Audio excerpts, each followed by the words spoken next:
I buried my wife 14 days ago. Tonight I might have to bury my daughter too. Ethan Cole stared at the wailing infant in his arms, her cries growing weaker by the hour. Outside, the Wyoming blizzard of 1878 howled like something alive and vengeful. Inside, the fire had burned down to embers, the last of the flour was gone, and his baby girl was starving. He was a man who'd survived gunfights, cattle stampedes, and frontier winters that killed grown men, but he had no idea how to save a 3-week-old child. His hands, calloused from years of roping and riding, trembled as he held her against his chest. Love wasn't enough, prayers weren't enough, and time was running out. If you want to see how this father survives the impossible, stay with me until the end. Hit that like button and comment what city you're watching from. I want to see how far this story travels. The cabin sat alone on the edge of the Wind River Valley, a rough-hewn structure of timber and stone that Ethan Cole had built with his own hands 3 years prior. Back then, it had been a symbol of promise, a place to raise a family, to build something lasting in a land that took more than it gave. Now, it felt like a tomb. Ethan sat in the single wooden chair near the hearth, his daughter Clara cradled awkwardly in his arms. She was so small. He'd forgotten how small newborns were, how fragile their skulls felt beneath his rough palms, how their cries could pierce straight through a man's chest and squeeze his heart until he couldn't breathe. She was hungry. Had been hungry for hours. Maybe days.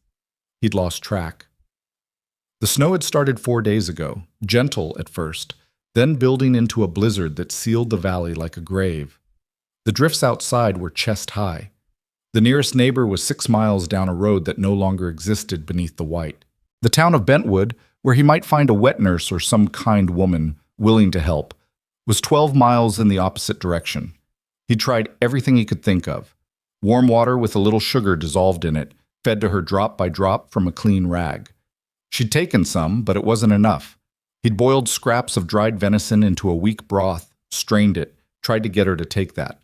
She'd choked and sputtered, her tiny face turning red with distress. His wife Catherine would have known what to do. But Catherine was gone. The thought hit him like it did every time, sudden and vicious, a gut punch that left him breathless. 2 weeks ago, she'd been alive, laughing, holding the same baby with a tenderness that made Ethan believe the world might actually be good. Then the fever came. It took her in 3 days. The midwife who'd helped deliver Clara had done everything she could, but the infection was too strong, too fast. He'd buried Catherine on a hillside overlooking the valley, beneath a cottonwood tree she'd loved. He'd carved her name into a wooden cross with shaking hands while Clara screamed in the cabin behind him, hungry and terrified and utterly dependent on a man who had no idea what he was doing. Now, sitting in the near dark with the fire dying and the wind shrieking outside, Ethan felt something he'd never felt before in his 32 years of hard living. He felt defeated. "I'm sorry, baby girl," he whispered, his voice hoarse. "I don't know what else to do." Clara's cries had faded to weak, hiccuping whimpers. That scared him more than the screaming. When babies got quiet like that, it meant they were giving up. He stood, pacing the small cabin with her pressed against his chest, trying to keep her warm. His own stomach was hollow. He hadn't eaten in 2 days, rationing what little food remained in case he could somehow use it to keep Clara alive. There was half a sack of cornmeal left, some coffee, a few strips of dried meat. Nothing a newborn could eat. The wind hammered against the cabin walls, rattling the shutters. Snow hissed against the windows like sand. The temperature inside was dropping steadily as the fire faded, and he didn't have much wood left.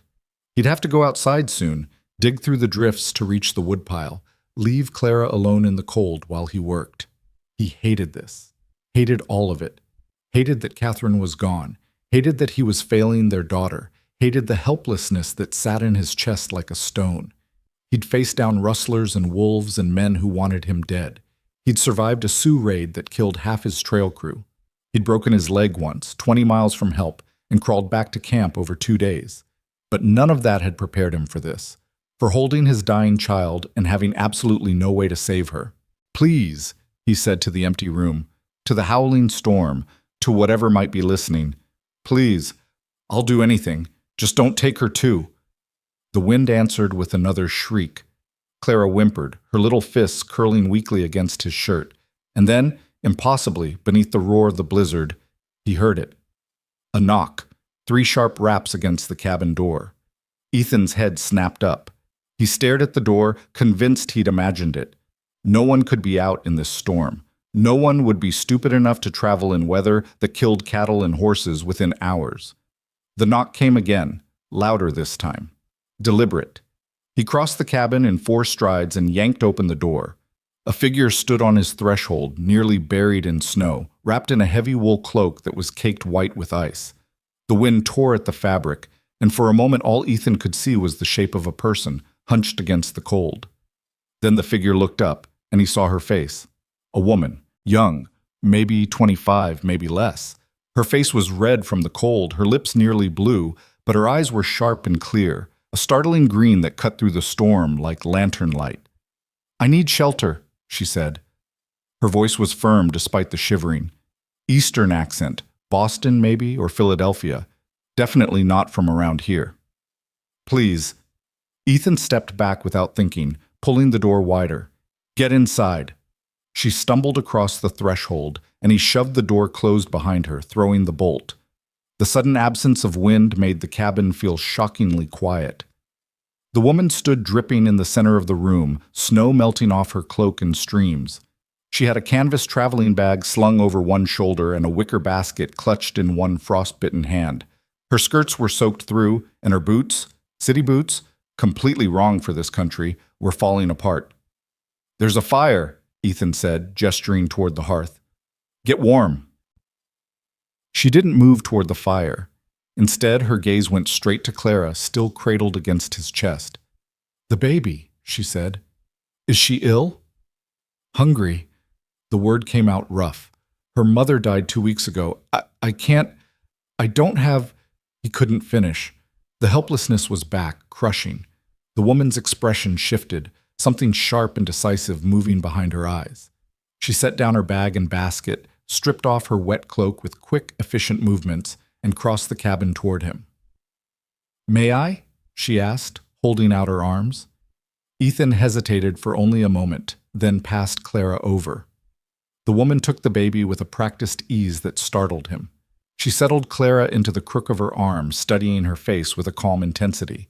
Then she glanced around the cabin, taking in the dying fire, the near-empty shelves, the general state of barely controlled chaos. "How long since she last ate anything?" the woman asked. "Hours. I tried giving her sugar water, but it's not enough." "No, it wouldn't be." She looked back at Clara, her expression softening. "She's weak, but she's fighting." "That's good." She carried Clara to the table, laying her down gently, then turned back to her basket. From inside, she pulled out a cloth-wrapped bundle, a ceramic jar, and a small tin cup. "I have goat's milk," she said, already unwrapping the bundle to reveal a clean glass bottle. "It's not ideal, but it will keep her alive." Ethan stared. "You have... how?" "I was staying at the Miller farm 5 miles west. Their goat kidded recently, and they had extra milk." She poured a small amount into the cup, testing the temperature with her finger, then soaked a clean rag in it. "When the storm hit, I tried to make it to town. Clearly, I didn't succeed."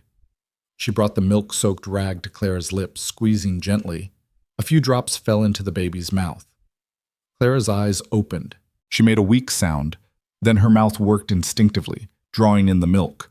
The woman smiled. "There you are." "That's it, sweetheart." Ethan felt something break open in his chest, relief so intense it was almost painful. He sank into the chair, his legs suddenly unsteady. The woman continued feeding Clara, patient and methodical, coaxing her to take more. After several minutes, Clara's cries faded completely, replaced by the soft sounds of feeding. Her color began to return, the grayish pallor giving way to healthier pink. "She'll need to eat small amounts frequently," the woman said, not looking up from her work. "Every 2 hours at least for the first day. After that, we can space it out a bit." "We?" Ethan said. Now she did look at him, one eyebrow raised. "I'm not going anywhere in this storm, and you clearly need help." It wasn't a question. It wasn't even really an offer. It was simply a statement of fact, delivered with the same calm certainty she'd used for everything else since walking through his door. Ethan found himself nodding. "Thank you." Don't thank me yet. We have work to do. She glanced around the cabin again. First, we need to get this fire built back up. Then we need to boil water. Everything that touches her needs to be clean. You have clean cloth for diapers? Some. Catherine made. He stopped, the name catching in his throat. The woman's expression gentled slightly. Catherine was your wife? Yes. I'm sorry for your loss. She said it simply, without the excessive sympathy that always made him want to break something. Just acknowledgement, human to human, of a terrible thing. He nodded, not trusting his voice. My name is Margaret, she said. Margaret Hale. Ethan Cole. Well, Mr. Cole, let's make sure your daughter survives the night. Everything else can wait. Button. Over the next hour, the cabin transformed. Margaret moved through the space with quiet efficiency, her Eastern manners overlaying a practical competence Ethan hadn't expected. She built up the fire until heat actually reached the corners of the room. She boiled water, washed her hands thoroughly, and prepared a proper feeding station with clean cloths and careful measurements of milk. She found Catherine's trunk. Ethan had to turn away when she opened it, and pulled out the baby clothes and diapers his wife had sewn during her pregnancy. Clara ate 3 more times in that first hour, taking a little more each time. By the time full dark had fallen outside, she was sleeping peacefully in the wooden cradle Ethan had built last summer, wrapped in clean blankets with her belly full for the first time in days. Ethan stood over the cradle, watching his daughter breathe, hardly daring to believe she was all right. You should eat something, Margaret said from behind him. He turned. She'd hung her wet cloak by the fire and rolled up the sleeves of her practical brown dress. Her dark hair, which had been pinned up, was starting to come loose in damp curls around her face. She looked exhausted. Her skin was still pale from the cold, and she moved with the stiffness of someone who'd pushed herself past reasonable limits. So should you, he said. She nodded. I'll make something. Sit down before you fall down. It wasn't until she said it that Ethan realized how unsteady he was. He sank back into the chair, his entire body aching with exhaustion and the aftermath of fear. Margaret moved to the shelves, assessing his supplies with a practiced eye. She found the cornmeal, the coffee, some salt. From her own bag, she pulled out a small package wrapped in waxed paper, bacon, half a loaf of bread that had somehow survived her journey. Within 20 minutes, she'd made johnny cakes on the stovetop and fried up the bacon. The smell filled the cabin, rich and impossibly good. Ethan's stomach twisted with sudden, ravenous hunger. She set a plate in front of him, then took one for herself, sitting in the other chair. They ate in silence. Ethan hadn't realized how hungry he was until the first bite hit his tongue. Then he had to force himself to slow down, to not make himself sick by eating too fast. Margaret ate more slowly, methodical and neat despite her obvious exhaustion. When she finished, she set her plate aside and wrapped her hands around a cup of coffee, staring into the fire. How long have you been alone with her? She asked quietly. Since Catherine died, 12 days. No family nearby? No one to help? My brother's in Colorado. Catherine's folks are back in Ohio. I sent word, but... He shook his head. Even if they left the day they got my letter, they're weeks away. And the storm? Yes, the storm. She sipped her coffee. You've been doing this alone for almost 2 weeks. I didn't know what else to do. Thought about trying to get her to town, but the snow... His hands tightened on his own cup. I thought I was going to lose her tonight, before you came. Margaret looked at him, her green eyes steady. But you didn't. She's alive. You kept her alive until help arrived. Barely. Barely is enough. She turned back to the fire. I've seen grown men fall apart over less. You held on. That matters. He didn't know what to say to that, so he said nothing. They sat in the warm cabin, listening to the storm rage outside and Clara's soft breathing from the cradle. The fire crackled. The coffee was bitter and strong. After 12 days of desperate solitude, the simple presence of another human being felt like salvation. The Miller farm, Ethan said eventually. You were teaching there? At the school in Bentwood, but I was staying with the Millers for a few days. Their oldest daughter has been struggling with her reading, and I offered to help. She smiled faintly. I should have stayed put when the storm started. Mrs. Miller told me not to try for town. I thought I could make it. How'd you end up here? Got turned around in the snow, couldn't see 5 feet in front of my horse. I think I went in circles for hours before I finally saw your light. She looked at him. You left a lantern in the window. For Catherine. The words came out before he could stop them.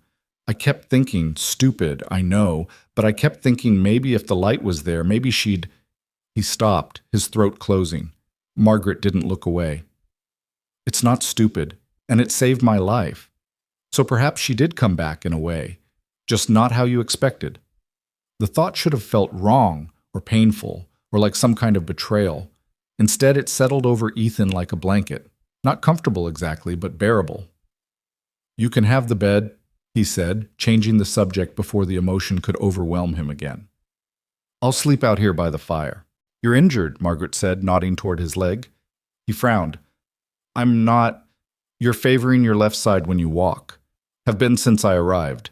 Either an old injury that's flaring up or something more recent. He'd forgotten about the leg. He'd turned his ankle 3 days ago, trying to break a path through the snow to the woodpile. In the chaos of everything else, he'd ignored it. Now that she'd mentioned it, he felt the throb of pain.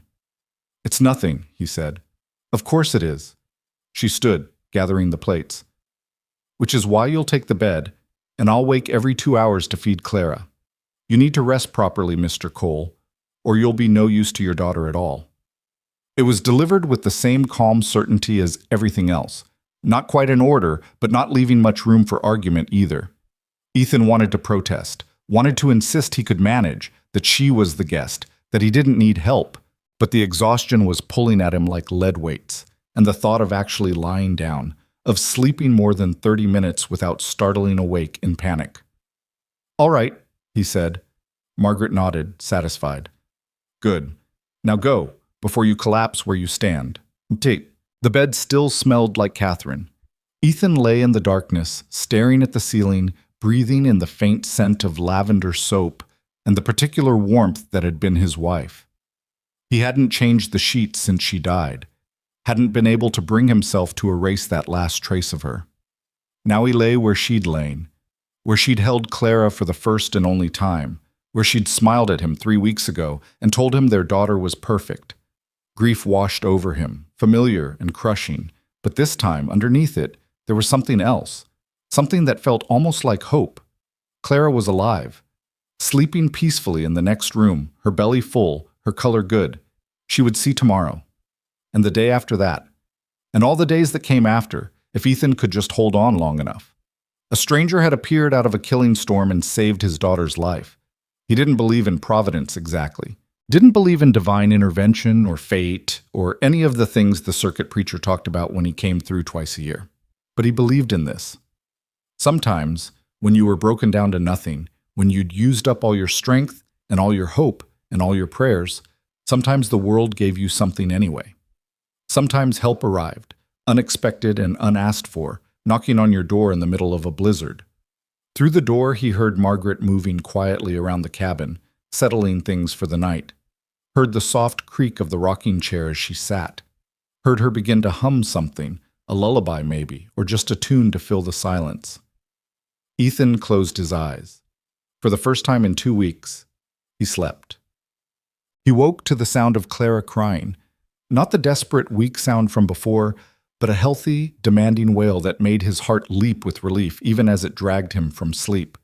Gray light filtered through the window, dawn, or close to it. The storm was still blowing, but the wind had lessened slightly. He stumbled out of bed, his ankle protesting, and limped to the main room. Margaret sat in the rocking chair with Clara, feeding her with the same patient efficiency she'd shown the night before. She looked up when Ethan appeared, offering a tired smile. "Good morning. Your daughter has excellent lungs." "She does." He ran a hand through his hair, trying to shake off the fog of sleep. "How long have you been up?" "I never really went to sleep. Fed her at midnight, 2 and 4. She's doing well, taking more each time." Margaret shifted Clara slightly. "You, however, look like you actually rested." "Good." He had. 8 hours straight, maybe more. He couldn't remember the last time he'd slept that long. I should have been helping, he said. You should have been sleeping, which you were. Don't argue with me, Mr. Cole. I'm a school teacher. I'm very good at winning arguments. Despite everything, he felt his mouth quirk toward a smile. I believe you. Clara finished eating, and Margaret lifted her to her shoulder, patting her back gently until the baby burped. Then she stood, crossing to place Clara back in her cradle. The storm's easing, Margaret said, looking toward the window. Probably be clear enough to travel by tomorrow, maybe the day after. Something cold settled in Ethan's stomach. Of course. She'd leave as soon as she could. She had a life in town, a job, a place to be. She'd done what needed doing, saved a stranger's child, and now she'd move on. That was how things worked. Right, he said. Of course, we'll manage. You've done more than enough. Margaret turned to look at him, her expression unreadable. I wasn't... She stopped, then shook her head. We should focus on getting through today first. Tomorrow can worry about itself. The day fell into a rhythm. Margaret fed Clara every 2 hours, keeping careful track of how much milk remained and rationing it accordingly. Between feedings, she cleaned, scrubbing dishes, organizing shelves, bringing order to the chaos Ethan had been living in for nearly 2 weeks. She never asked permission, never made him feel inadequate for the state of things. She simply saw what needed doing and did it. Ethan worked on the practical matters. He forced himself outside into the dying storm, dug out the woodpile, and hauled enough logs inside to last several days. He checked the small barn where his horse and milk cow had taken shelter, making sure they had feed and water. The cow, thank everything holy, was still producing some milk. Not much, but enough that he could supplement what Margaret had brought. By evening, they'd established something that felt almost like routine. Clara was thriving, her color good, her cries strong. The cabin was warm and clean. There was food in the cupboard, wood by the fire, and a sense of order that had been completely absent 24 hours earlier. They ate dinner together, venison stew Margaret had made from the supplies on hand, served with the last of her bread. Ethan found himself watching her as she ate, noting the precise way she moved, the unconscious grace in how she managed everything. She'd removed her outer dress and worked in her shirtwaist and skirt, her sleeves rolled up, her dark hair pinned back but still trying to escape in curls. She was pretty, he realized. Not in the obvious way some women were, but in a quieter fashion. Good bones, clear eyes, a mouth that looked like it smiled easily despite the seriousness of her expression. He looked away, guilt washing through him. Catherine had been gone 2 weeks. He had no business noticing anything about any woman, let alone a stranger who'd shown up out of necessity. Tell me about Catherine, Margaret said suddenly. Ethan's head jerked up. What? Your wife. Tell me about her. Margaret's expression was calm, open. You loved her. That's obvious. And she clearly prepared for this baby, made all those clothes, organized everything. I'd like to know who she was. For a moment, Ethan couldn't speak. No one had asked him that. Not the midwife, not the neighbors who'd helped with the burial. They'd offered sympathy and then quickly changed the subject, uncomfortable with grief. She was from Ohio, he said finally. Came out here with her parents 6 years ago. Her father started a freight business in Bentwood. I met her at a dance. He smiled despite himself. She told me I was the worst dancer she'd ever seen, but at least I was honest about it. Margaret laughed softly. Was she right? Absolutely. I've got 2 left feet. He turned his cup in his hands. She was smart, read constantly, always had a book going. She wanted to start a library in town, thought the children should have access to more than just their school primers. He paused. She would have liked you, would have appreciated having another woman around who believed in education. I wish I could have met her. She would have handled all this better than me. The baby, I mean. She'd prepared, studied every book she could find about childbirth and infants, made plans. His voice roughened. She had so many plans. But she didn't plan to die, Margaret said quietly. None of us do. And she left behind someone who's doing the best he can with an impossible situation. That's not failure, Mr. Cole. That's love. Ethan had to look away, his eyes burning. They sat in silence for a while, the fire crackling, Clara sleeping peacefully nearby. Outside, the storm had faded to occasional gusts. The worst finally passed. What about you? Ethan asked eventually. How does a school teacher from back east end up in Wyoming territory? Margaret smiled. Adventure, mostly, and stubbornness. She set down her cup. My father wanted me to marry a banker in Boston.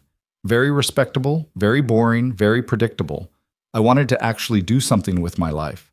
So I applied to teach out west, and here I am. Your family must have been thrilled. My mother cried for a week. My father told me I was throwing my life away. Her smile turned wry. They're still waiting for me to come to my senses and return home properly chastened.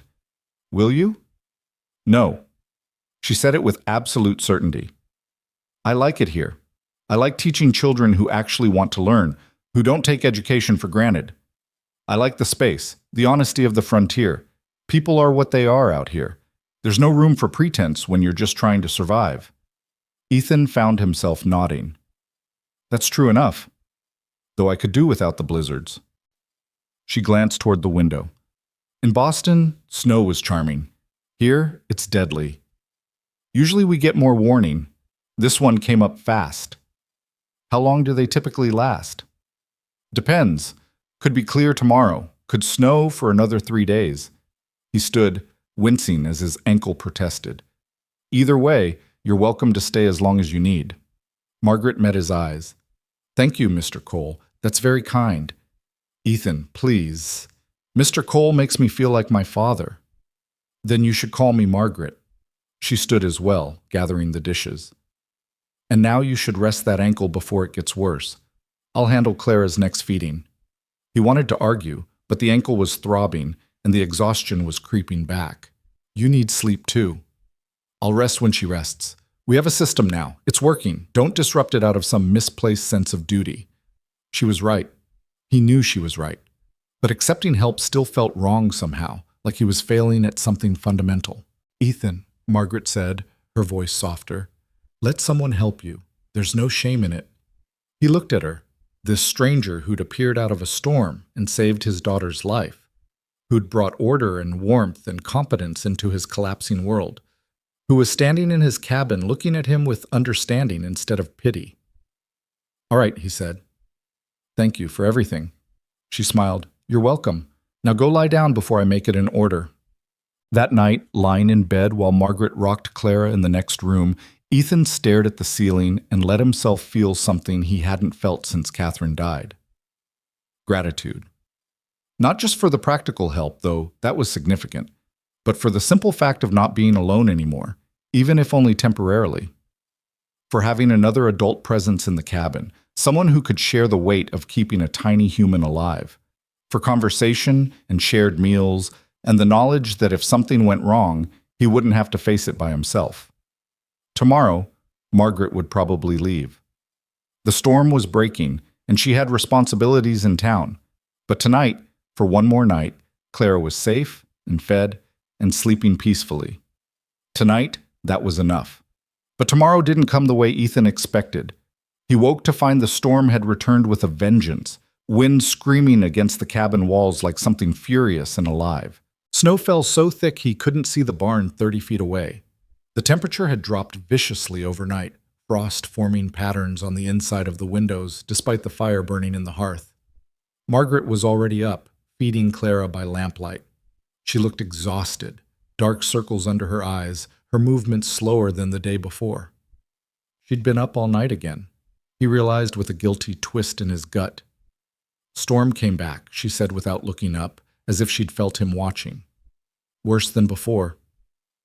Ethan crossed to the window, peering out at the wall of white. Could last another day or two like this. Then I suppose I'm staying another day or two. She said it matter-of-factly, but he caught the tension in her shoulders. The school will manage without me. Mrs. Patterson can cover my classes. I'm sorry, I know you need to get back. What I need is irrelevant when traveling would be suicide. She shifted Clara to her other arm, wiping a drop of milk from the baby's chin with her thumb. Besides, your daughter still needs consistent feeding. I'm not leaving until I'm certain you can manage on your own. The word should have stung, should have felt like an indictment of his ability as a father. Instead, they felt like relief. One more day, maybe two. Time to learn what Margaret already seemed to know instinctively. Time to watch how she handled Clara with such easy confidence. Time to not be alone. "I'll make breakfast," he said. They fell back into the rhythm they'd established the day before, moving around each other in the small cabin with surprising ease. Ethan made coffee and Johnny cakes while Margaret fed and changed Clara. After breakfast, he went out into the brutal cold to tend the animals while she tidied the cabin and prepared for the next feeding. But by midday, something had shifted. Margaret was quieter, her movements more careful. When she stood too quickly, after settling Clara in the cradle, she swayed slightly, catching herself against the table. Ethan was at her side in 3 strides. "What's wrong?" "Nothing, just stood up too fast." But her face was pale, and when he touched her arm, he could feel her trembling. "You're exhausted. When's the last time you actually slept?" "I've been resting between feedings." "Resting isn't sleeping." He guided her firmly toward the bed. "You've been up for nearly 2 days straight. That's not sustainable. Clara needs you not to collapse from exhaustion." He kept his voice gentle but firm. "I can handle the next few feedings. You taught me how. Now lie down before you fall down." Margaret opened her mouth to argue, then seemed to think better of it. She sank onto the edge of the bed, and the relief on her face told him everything he needed to know about how close she was to her limit. "Just an hour," she said. "Wake me in an hour." "I'll wake you when you've actually rested." She started to protest, but her eyes were already closing. Within minutes, she was asleep, still fully dressed, her dark hair spilling across Catherine's pillow. Ethan stood looking down at her for a moment, something uncomfortable turning in his chest. Then he quietly closed the door and returned to the main room where Clara was beginning to fuss. "All right, baby girl," he murmured, lifting her from the cradle. "Let's see if your papa can manage this without help." He could.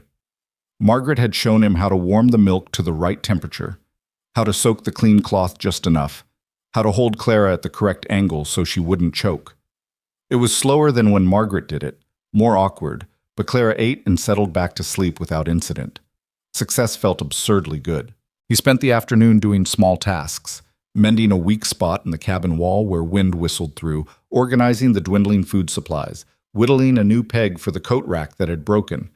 Quiet, mindless work that let him think, or maybe forced him to think. Margaret had been here 3 days now. 3 days, and the cabin already felt different. Warmer, somehow, and not just because she kept the fire built up properly. There was an order to things that hadn't existed before, a sense of intentionality in how everything was arranged. The dishes were clean and stacked neatly, the floor had been swept. Catherine's sewing basket, which had sat untouched in the corner, was now on the table with a half-mended shirt beside it. Margaret was making this space livable again without even seeming to try. She wasn't replacing Catherine, nothing could do that, but she was creating something new in the wreckage, something that felt almost like hope, and that terrified him. Because in 3 days, maybe 4, the storm would clear. Margaret would leave. She'd go back to her schoolhouse, and her students, and her independent life in town, and he'd be alone again with Clara and the overwhelming weight of keeping them both alive through the winter. The thought made his chest tight. Clara woke for another feeding at 4, then again at 6. Margaret slept through both, so deeply unconscious that Ethan checked twice to make sure she was breathing. She didn't stir even when Clara cried, her body finally taking what it desperately needed. By the time she emerged from the bedroom near 8 that evening, looking rumpled and disoriented, Ethan had managed 3 feedings, changed Clara twice, and made a passable dinner of beans and salt pork. Margaret stopped in the doorway, staring at the scene, Ethan at the stove, Clara sleeping peacefully in her cradle, everything calm and under control. "You let me sleep all day," she said. "You needed it." "Clara." "It's fine, we managed." He ladled beans into a bowl and held it out. "Eat! You must be starving." She took the bowl automatically, still looking slightly dazed. "I didn't mean to sleep so long." "Your body clearly disagreed." He nodded toward the table. "Sit. Eat. I'm not letting you collapse on me after all the work you've put in keeping this household functional." Margaret sat, and for a few minutes they ate in companionable silence. Color was returning to her face, the grayish exhaustion fading. She looked more herself again, competent and calm, though with a softness around her eyes that hadn't been there before. "Thank you," she said finally, "for letting me rest. I didn't realize how tired I was. You've been running on fumes since you got here. I should have insisted you sleep sooner. I'm not very good at accepting help." She smiled ruefully. "Bit of a failing, according to my mother." "Seems we have that in common." "Yes, I'd noticed." She finished her beans and set the bowl aside. "You did well with Clara today. She looks content." "She's a good baby. Makes it easier." He glanced at his daughter, something fierce and protective moving through him. "She looks like Catherine. Has her nose, her mouth. Sometimes I see expressions cross her face that are so much like her mother it hurts." "That's a gift, to see her that way." "Is it? Or is it just another way to miss what I lost?" Margaret considered this, her expression thoughtful. "Both, maybe. Grief and love aren't separate things, Ethan. They're two sides of the same coin. You grieve because you loved. The pain is proof of what mattered." He'd never heard it put that way before. The simple truth of it settled over him, not making the grief lighter exactly, but making it feel less like something he should be fighting against. "You're wise for someone so young," he said. She laughed. "I'm 26, not exactly a child. Still, you have a way of seeing things clearly. That's just New England pragmatism. We're raised to be sensible." She stood, crossing to check on Clara. "Though I suspect you'd call it cold." "I'd call it honest. There's value in that." Outside, the wind howled and snow hissed against the windows. The storm showed no signs of letting up. Tomorrow wouldn't bring clear roads either, Ethan realized. Maybe not the day after that. They were trapped here together for the duration, however long that turned out to be. The thought should have felt claustrophobic. Instead, it felt like a reprieve. That night, they sat together by the fire after Clara's 9 o'clock feeding. Margaret had brought her own book from her traveling bag, a worn copy of Whitman's poetry, and read quietly while Ethan worked on repairing a bridle that had cracked in the cold. The domesticity of it was strange and comfortable all at once. "Read something aloud," Ethan said suddenly. Margaret looked up, surprised. "You like poetry?" "Catherine did. Used to read to me in the evenings." He set down the bridle. "Haven't heard any since she died. Wouldn't mind hearing it again." Margaret's expression softened. She flipped through the pages, found something, and began to read. Her voice was clear and measured, giving weight to each word without over-dramatizing. The poem was about grass and earth and the persistent thread of life that ran through all things, even death. When she finished, the silence felt fuller somehow, as if the words had added something to the air between them. "Thank you," Ethan said quietly. Catherine had good taste. Whitman understands loss better than most. "Did you lose someone? That how you know?" Margaret closed the book, her fingers tracing the spine. "My younger brother, scarlet fever, when he was 8. I was 14. Watching my parents grieve taught me that everyone does it differently, and none of it is wrong. Some people need to talk about the person constantly. Others can barely say their name. Both are valid." "Which are you?" "I talk. Probably too much. I think if we don't speak about the people we've lost, we risk losing them twice, once to death and once to silence." Ethan nodded slowly. "I've been afraid to talk about Catherine. Feels like if I start, I won't be able to stop. And then what use am I to Clara?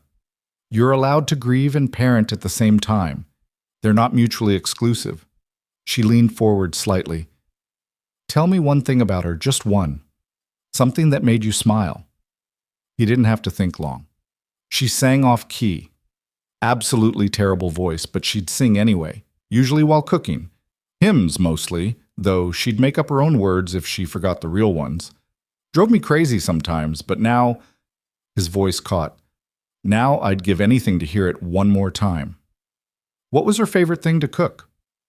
Apple pie. She'd trade for apples from anyone who had them, dry them for winter. Made the best crust I've ever tasted. He smiled despite the ache in his chest. She always said a man who could appreciate good pie was a man worth marrying. Margaret laughed softly.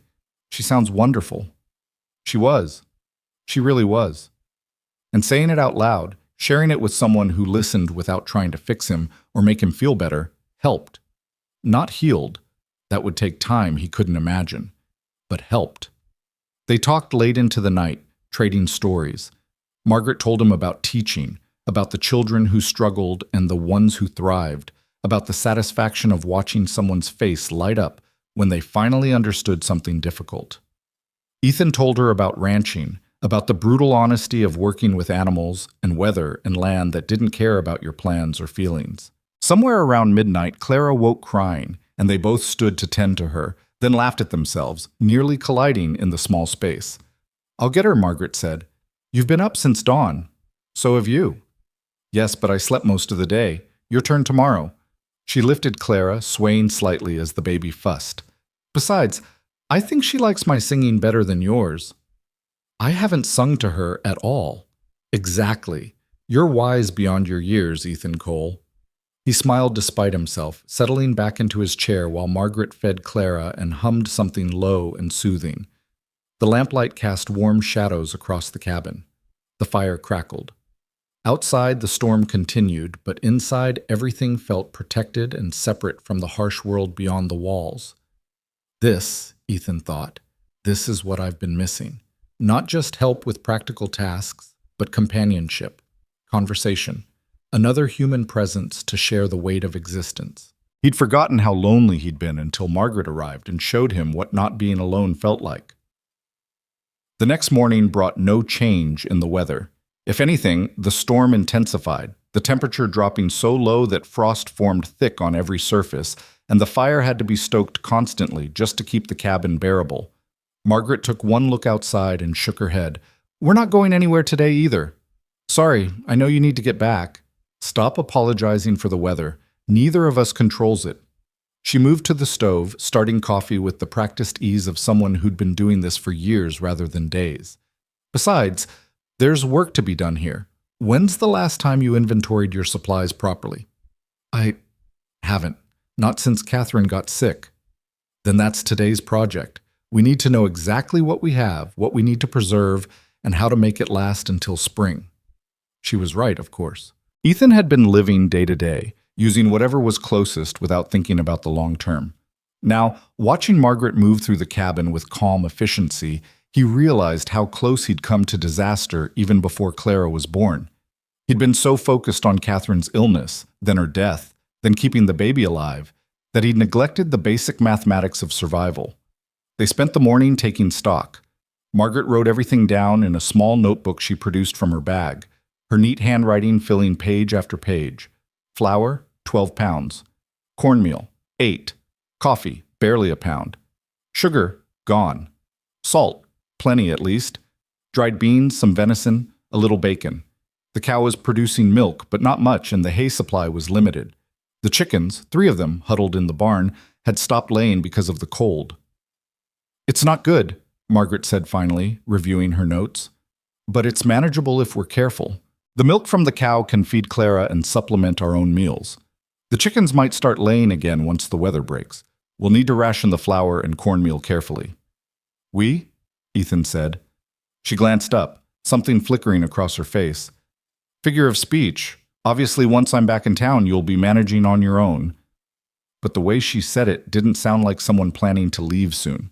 It sounded like someone calculating for a longer stay, making plans that extended beyond the immediate future. And Ethan found he didn't want to correct her.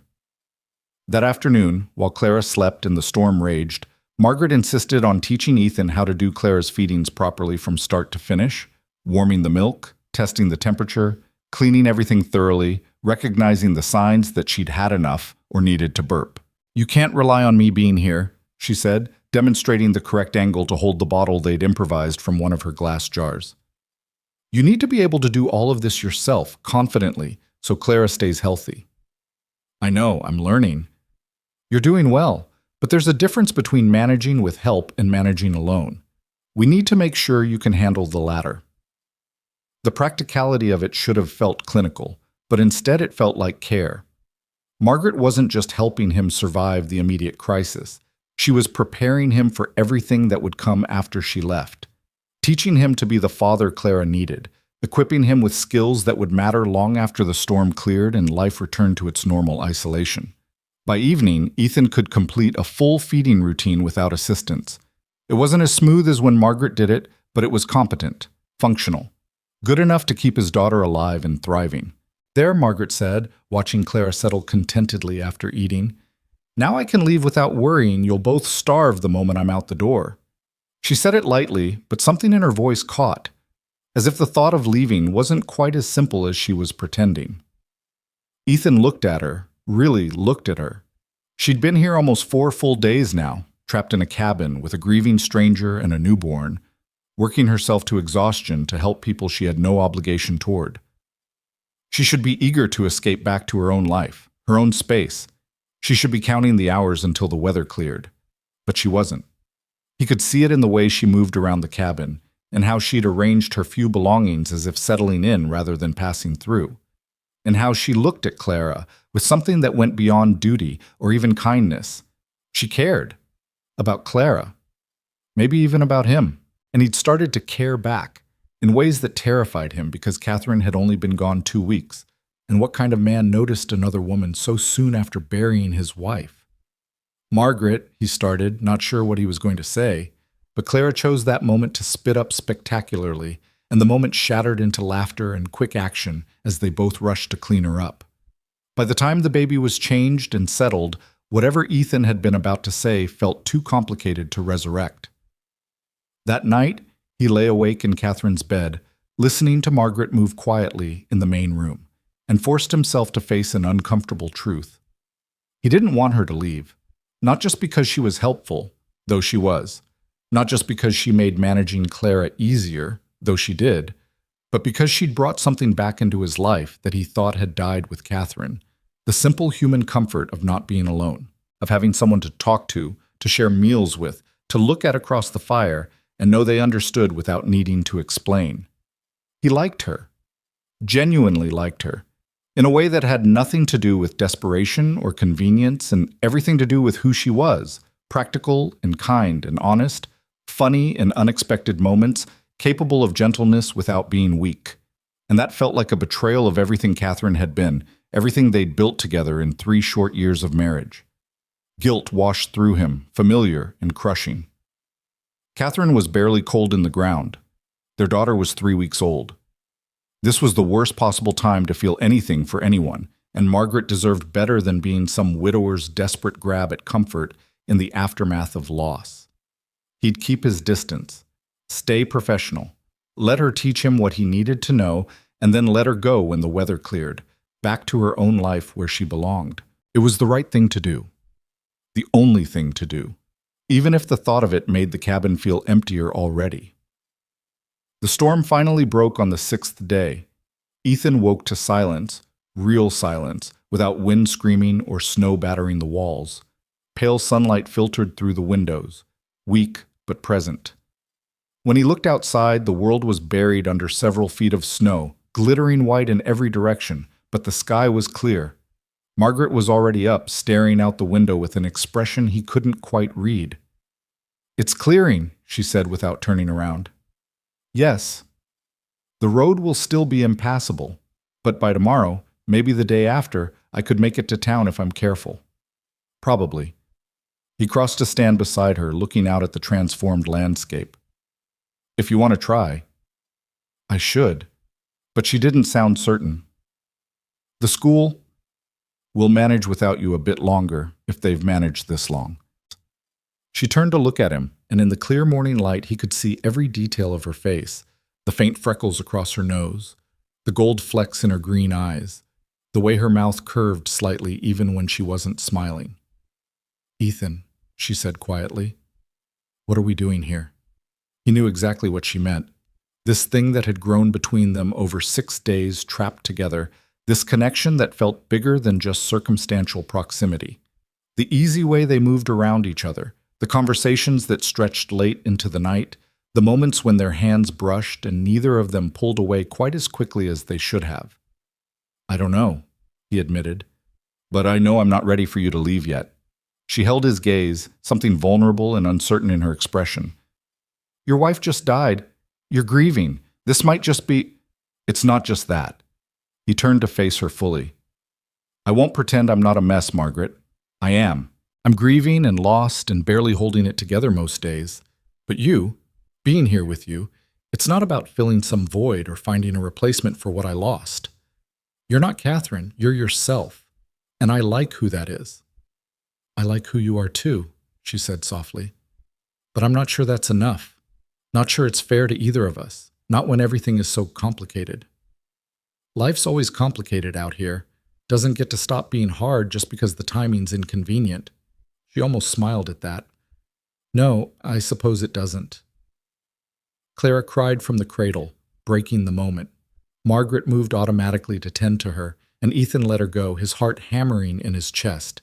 He'd said it, put words to what had been building between them.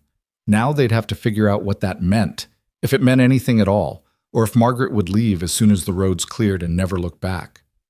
The thought of that last possibility made something in his chest clench tight. But he'd learned over the past brutal weeks that wanting something didn't mean you got to keep it. Sometimes life took things away regardless of how hard you tried to hold on. He could only hope this wasn't one of those times. Margaret didn't leave the next day or the day after that. The roads were still treacherous, she reasoned. The temperature remained brutally cold, and attempting the 12-mile journey to Bentwood would be foolish when she could wait another day or two for conditions to improve. Practical arguments, delivered with her usual calm certainty, and Ethan didn't challenge any of them, even though they both knew the Miller farm was only 5 miles away, and the Millers would surely help her get to town if she truly wanted to go. Instead, they fell into something that felt dangerously close to a life. Ethan handled the heavy outdoor work, chopping wood, tending the animals, breaking paths through the snow between the cabin and barn. Margaret managed the domestic sphere, cooking, cleaning, caring for Clara, maintaining the routines that kept the household functioning. They worked together without needing to discuss who did what, their responsibilities dividing naturally along lines that suited both their capabilities and preferences. In the evenings, after Clara was fed and settled, they sat by the fire and talked. Margaret told him about Boston, about growing up in a house full of books and expectations, about the suffocating predictability of a life where every choice had already been made for her before she was old enough to have opinions. Ethan told her about learning to ranch from his father, about the brutal lessons the land taught anyone stubborn enough to try taming it, about the quiet satisfaction of work that left you exhausted but proud at the end of each day. "Do you miss it?" Margaret asked one night. "Boston, I mean. The culture, the society, all the things you gave up coming out here." "Sometimes I miss the bookstores, the libraries." She smiled, a distant look in her eyes. "There was a reading room near my house where I'd spend entire afternoons. But miss the rest of it? The endless social calls, the rigid expectations, the constant judgment about everything from your clothing to your opinions? No, I don't miss that at all. Must have taken courage to leave all that behind. Or stubbornness? My mother certainly thinks it was the latter." She pulled her shawl tighter around her shoulders. "She wrote me a letter last month saying I was wasting my potential teaching farmers' children their letters. Said I could be married to a man of substance, hosting dinner parties and contributing to society in meaningful ways." "And what did you write back?" "That I am contributing to society in meaningful ways, that education matters more than dinner parties, that those farmers' children deserve the same opportunities as wealthy city children. Maybe more so because they'll actually use what they learn." Her jaw set stubbornly. She hasn't responded. Ethan found himself smiling. "I imagine that conversation didn't go the way she hoped. My mother and I rarely see eye to eye on anything important." Margaret looked at him, her expression softening. "What about you? Any family who disapproves of your choices?" "My brother thinks I'm crazy for staying out here after Catherine died. Wrote me a letter saying I should sell the ranch, take Clara back to Colorado where he and his wife could help raise her properly." He shook his head.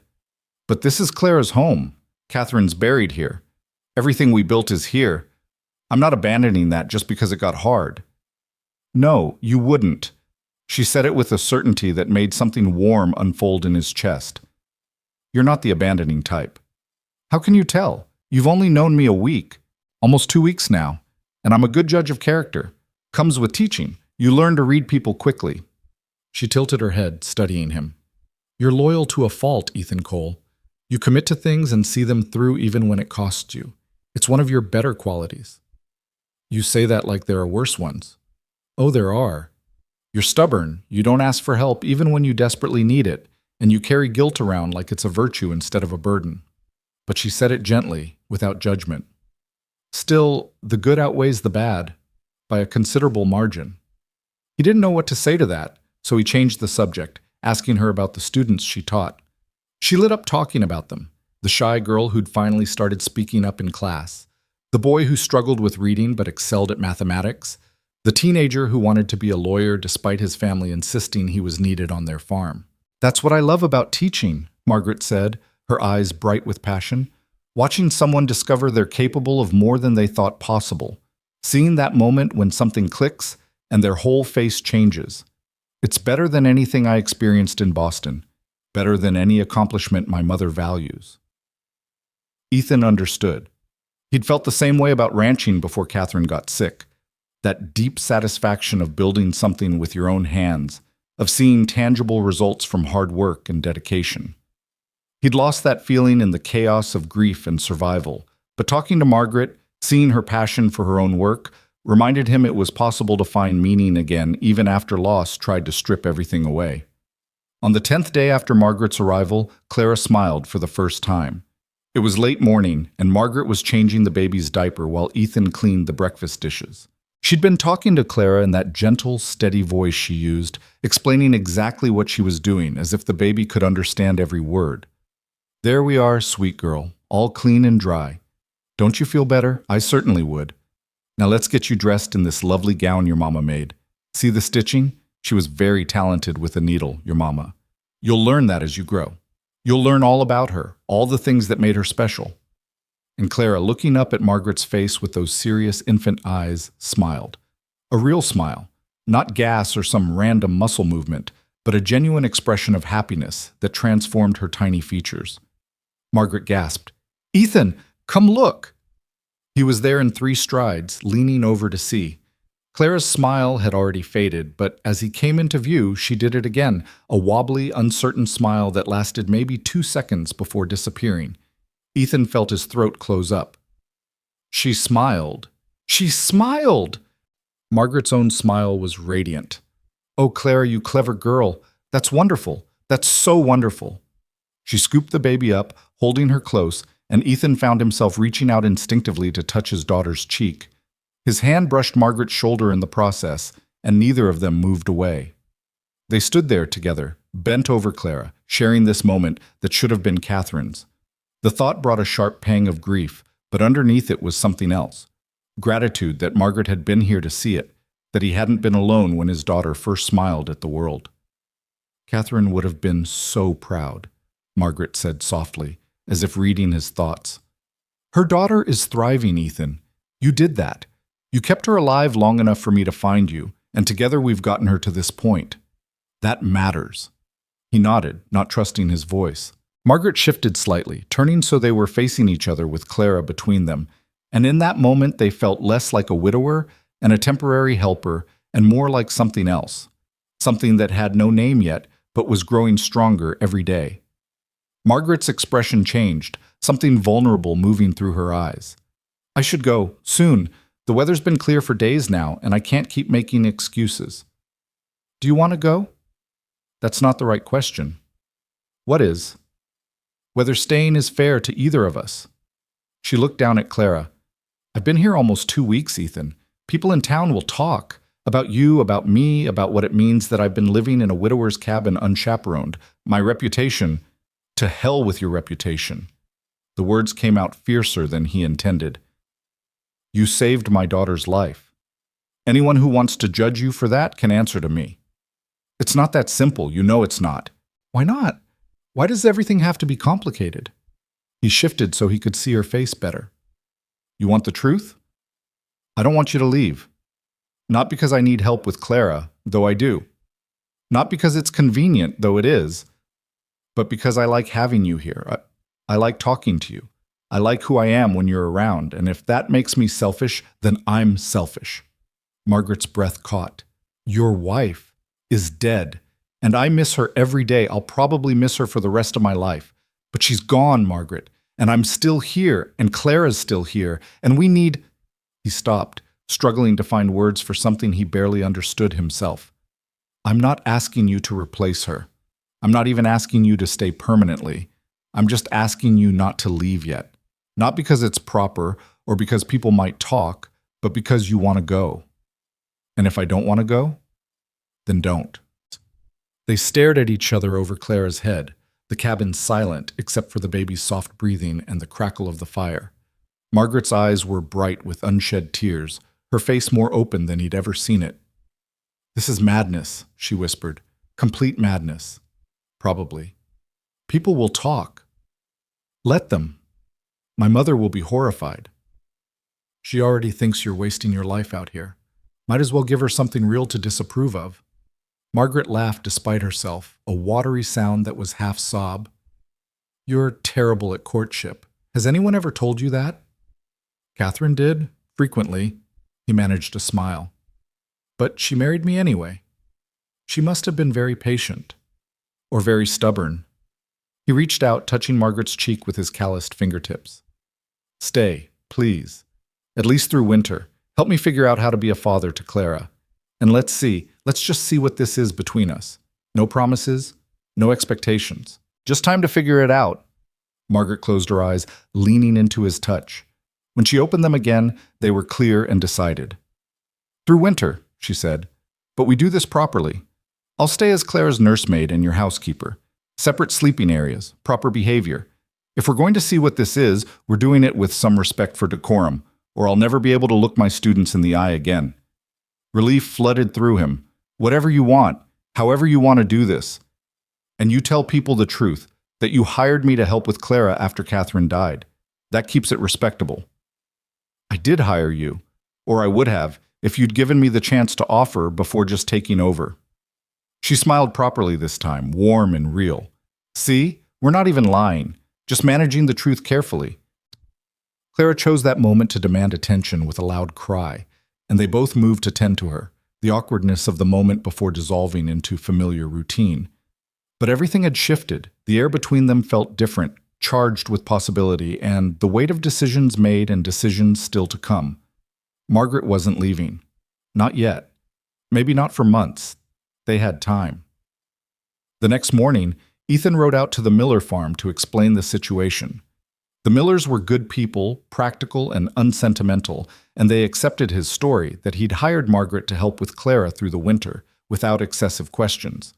Mrs. Miller did give him a long, knowing look that suggested she suspected there was more to the story, but she simply nodded and said she'd spread the word in town that Miss Hale had found proper employment and wouldn't be returning to the schoolhouse until spring. When Ethan returned home, and it was home now, truly, in a way it hadn't been since Catherine died, Margaret had transformed the cabin. She'd moved her few belongings into a corner of the main room, setting up a small sleeping area behind a curtain she'd improvised from one of the spare blankets. Clara's cradle had been moved closer to Margaret's makeshift bedroom so she could tend to the baby during the night without disturbing Ethan. Everything was arranged for maximum propriety while still being functional. "The school board might not take me back in spring if they think I've been improper," Margaret explained when she saw him examining the arrangements. "This way, if anyone asks, I can honestly say I had my own separate quarters."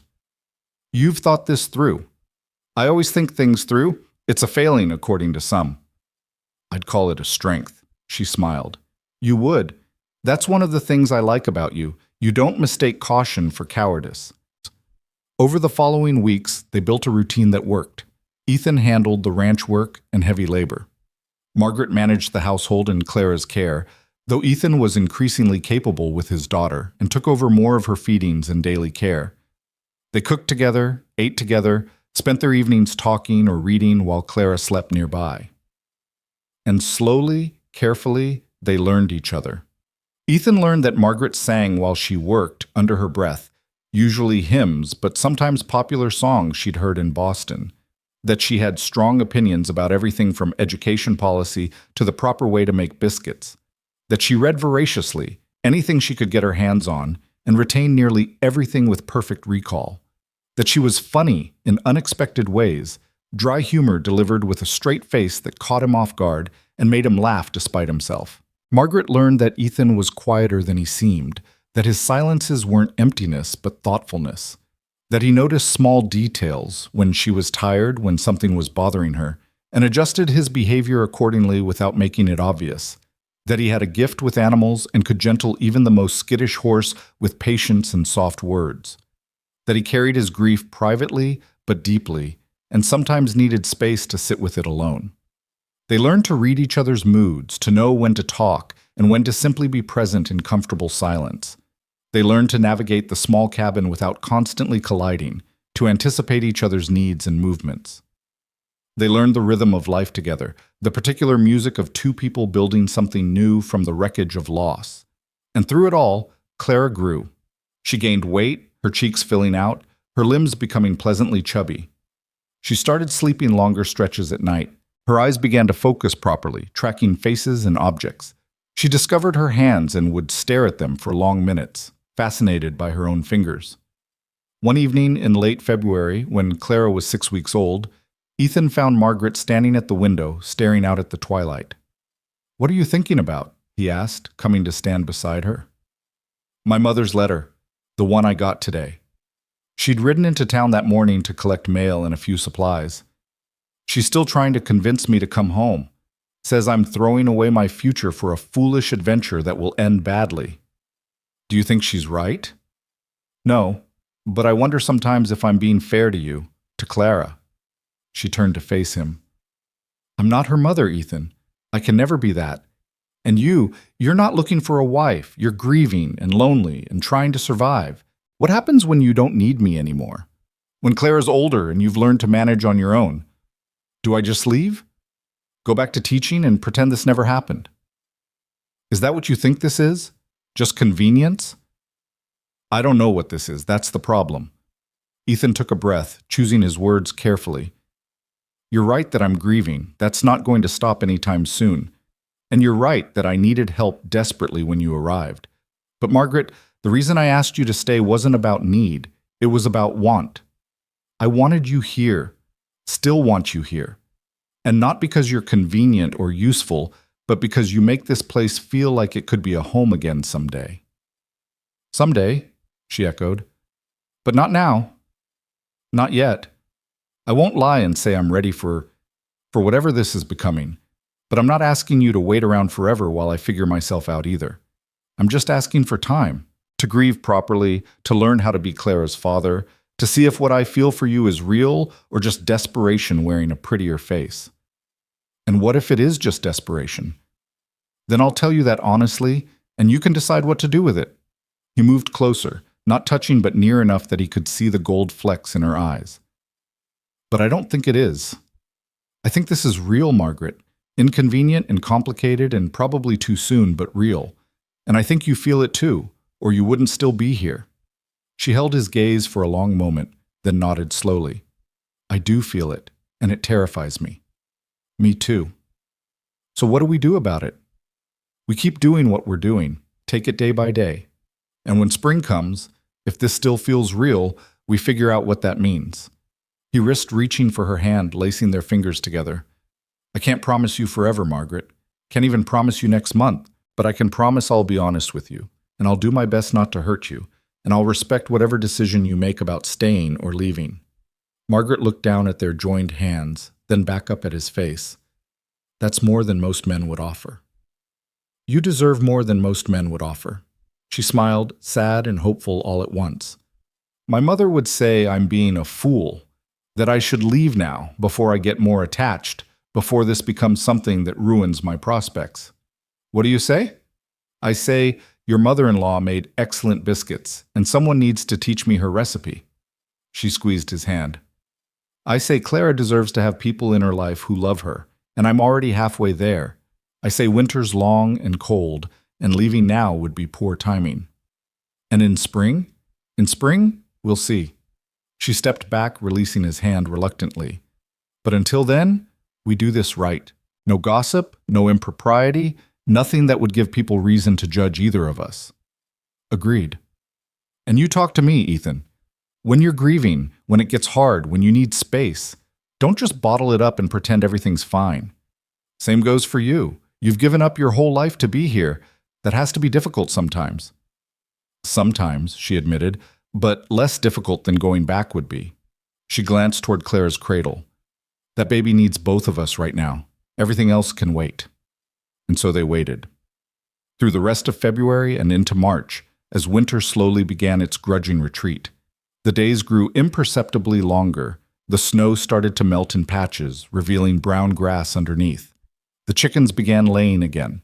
Life reasserted itself in small, persistent ways. Ethan visited Catherine's grave when the snow cleared enough, bringing flowers he'd kept dried from last summer. Margaret stayed behind with Clara, giving him privacy for his grief.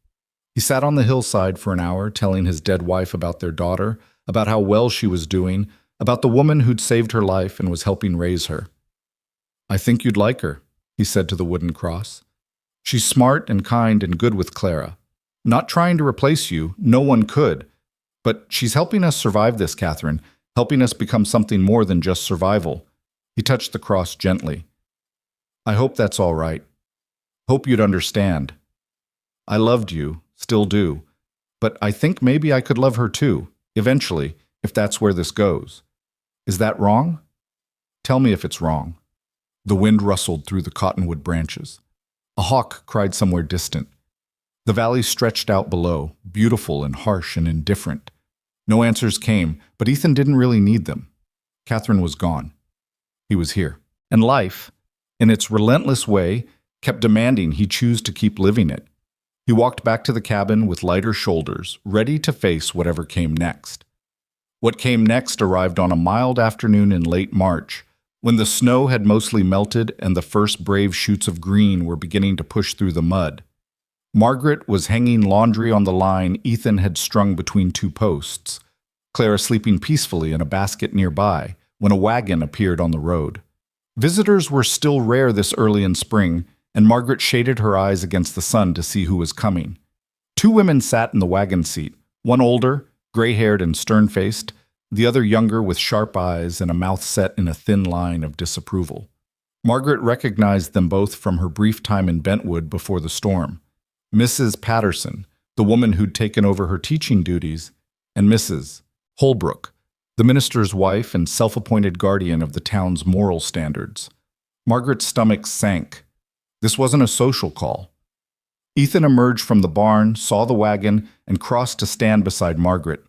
His jaw was set, his posture protective in a way that made her heart twist, even as she worried about what was coming. The wagon pulled to a stop, and Mrs. Holbrook climbed down with surprising agility for a woman of her years. Mrs. Patterson followed more slowly, her expression less openly hostile, but no less concerned. "Miss Hale," Mrs. Holbrook said, her voice carrying across the yard. "A word, if you please." Mrs. Holbrook. Mrs. Patterson. Margaret kept her voice even, professional. "What brings you out this way?" "I think you know." Mrs. Holbrook's gaze swept over the cabin, the laundry line, Margaret's rolled-up sleeves and practical work dress. "We've heard disturbing reports about your situation here." "My situation is that I'm employed as a nursemaid and housekeeper, hardly disturbing. For an unmarried woman to be living alone with a widowed man, unchaperoned, is highly improper." Mrs. Holbrook drew herself up to her full height. "The school board has concerns about your moral fitness to continue teaching our children." Margaret felt Ethan tense beside her, but she placed a restraining hand on his arm before he could speak. This was her fight. "I'm not living alone with Mr. Cole.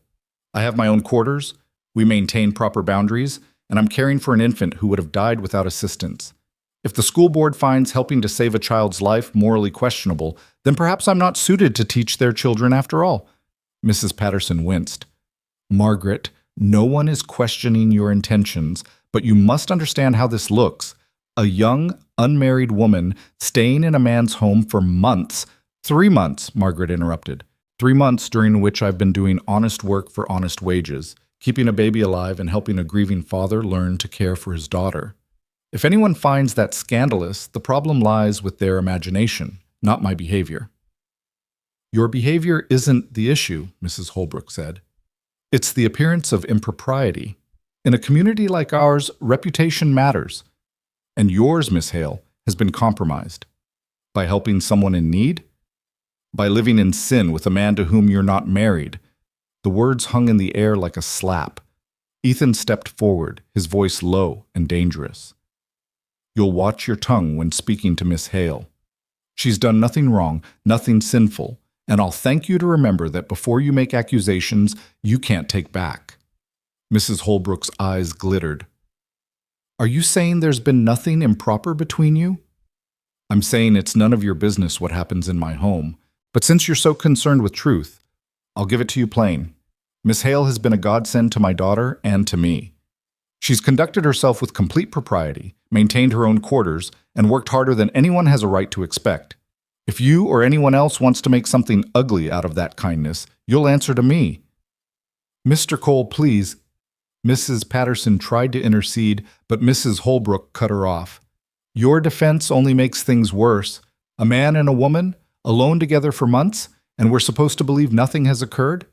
The town talks, Mr. Cole. People have seen you shopping together, attending church together, behaving as if you're married when you're not." "Because we're raising a child together," Margaret said. "Clara needs stability, needs routine. We provide that. If people choose to see something sinister in two adults coordinating their efforts to care for an infant, then those people have smaller minds than I credited them with." "Your sharp tongue won't help your case, Miss Hale." "Neither will your unfounded accusations, Mrs. Holbrook." Margaret felt her temper rising, that Boston steel her mother had always said would get her in trouble. "You've come here with assumptions and gossip, not facts. You've impugned both my character and Mr. Cole's based on nothing but the appearance of impropriety, which is itself improper. I expected better from a minister's wife." Mrs. Holbrook's face reddened. "I came here to offer you a way to salvage your reputation, to suggest that perhaps it's time for you to return to town, to proper lodgings, before the situation becomes irreparable. And abandon Clara? Abandon Mr. Cole when they still need help? There are other women who could assist, women whose reputations aren't at stake." "Then where were these women when Clara was starving?" Ethan's voice cut through the conversation like a blade. "Where were they when my daughter was dying and I didn't know how to save her? Miss Hale showed up in a blizzard and saved my child's life. She stayed to make sure Clara continues to thrive. If that costs her your good opinion, then your good opinion isn't worth having." Mrs. Patterson stepped forward, her expression pained. "Ethan, Margaret, please understand. We're not trying to be cruel, but the reality is that Margaret's position here has become untenable. The school board won't rehire her unless something changes. They can't have a teacher whose morals are questioned." "My morals are beyond question," Margaret said firmly, "unless caring for others is now considered immoral." "You know that's not what I mean." Mrs. Patterson looked between them, something like understanding in her eyes. "But if you want to keep teaching, if you want to maintain your independence, you need to consider how this appears to others." "I'm done caring how things appear to others," Margaret said, and as she said it, she realized it was true. "I came west to escape exactly this kind of judgment, this obsession with appearances over substance. If the price of doing the right thing is that small-minded people disapprove, then I'll pay that price." Mrs. Holbrook's mouth tightened into a disapproving line. "Then you're choosing to throw away your future for a man who's not even courting you properly. How foolish." "He is courting me," Margaret said, the words out before she could stop them. "Not that it's your concern, but yes, Mr. Cole and I have an understanding. We're simply waiting a respectable amount of time after his wife's passing before making it official." Ethan's head whipped toward her, surprise clear on his face, but he didn't contradict her. Instead, after a moment's hesitation, he reached for her hand and held it firmly. "That's right," he said. "I intend to marry Miss Hale, when the time is appropriate. She's been living here as Clara's nursemaid, but yes, we're courting. Under proper supervision, Clara's always with us, and I've maintained my wife's memory with respect. There's nothing improper about it." Mrs. Patterson's expression softened slightly. "Why didn't you say so earlier? An engagement, even an informal one, changes things." "Because it's private," Margaret said, "and we didn't think we owed anyone an explanation for how we choose to live our lives." Mrs. Holbrook looked unconvinced. "A convenient story concocted to protect your reputations." "Believe what you like," Ethan said, "but Miss Hale is going to be my wife and Clara's mother. If that's not respectable enough for you, then I suggest you leave my property before I lose my temper entirely. The threat in his voice was unmistakable as Mrs. Holbrook drew herself up, clearly preparing to deliver another lecture, but Mrs. Patterson touched her arm. We should go. We've said our piece. She looked at Margaret with something almost like sympathy. I hope you know what you're doing, dear. I truly do. They climbed back into the wagon, and Mrs. Patterson turned it around with practiced skill. As they drove away, Mrs. Holbrook's voice carried back across the distance, though the words were indistinct. Whatever she was saying, it clearly wasn't complimentary. Margaret and Ethan stood watching until the wagon disappeared from view. Then slowly, they turned to look at each other. We just told them we're engaged, Margaret said. Yes. We're not actually engaged. No. But now the whole town will think we are. Probably. Margaret felt something close to hysteria bubbling up in her chest. This is a disaster. Is it? Ethan still held her hand, his thumb rubbing small circles against her palm. Because, from where I'm standing, it seems like we just solved a problem. By creating a bigger one. Ethan, we told them we're getting married. What happens when we don't? When I leave in spring like we discussed? Do you want to leave? The question stopped her cold. Did she? 3 months ago, staying had been temporary, a winter arrangement that would end when the weather cleared and life returned to normal. But now, standing here with the sun warm on her face and Clara sleeping nearby and Ethan's hand solid in hers, the thought of leaving felt impossible. I don't know, she said quietly. I don't know what I want anymore. Then maybe it's time we figured it out. He tugged her hand gently, leading her to the bench he'd built by the cabin door. They sat, still holding hands, while Clara continued sleeping peacefully in her basket. Talk to me, Margaret. Really talk to me.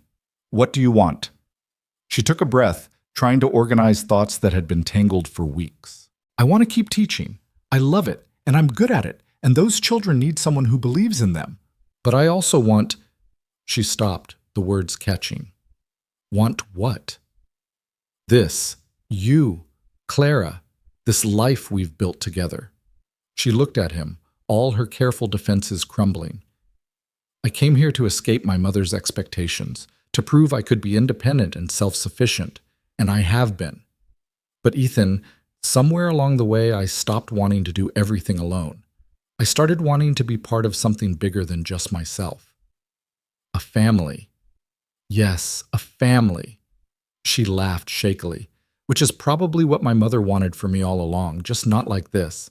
Not with a rancher in Wyoming, not with someone else's child, not under circumstances that would horrify every respectable person she knows. Would that bother you? Horrifying respectable people? It should. I was raised to care about these things, about reputation and propriety and what society thinks. She squeezed his hand. But no, it doesn't bother me nearly as much as the thought of leaving does. Ethan was quiet for a long moment, his gaze fixed on the distant mountains. When he spoke, his voice was rough with emotion. I loved Catherine. Need you to know that, to really understand it. She was my wife, the mother of my child, and losing her broke something in me I'm not sure will ever be completely whole again. I know. I've never asked you to forget her. But you need to know something else too. He turned to face her fully. What I feel for you isn't less because of Catherine. It's not second best or settling or making do with what's available.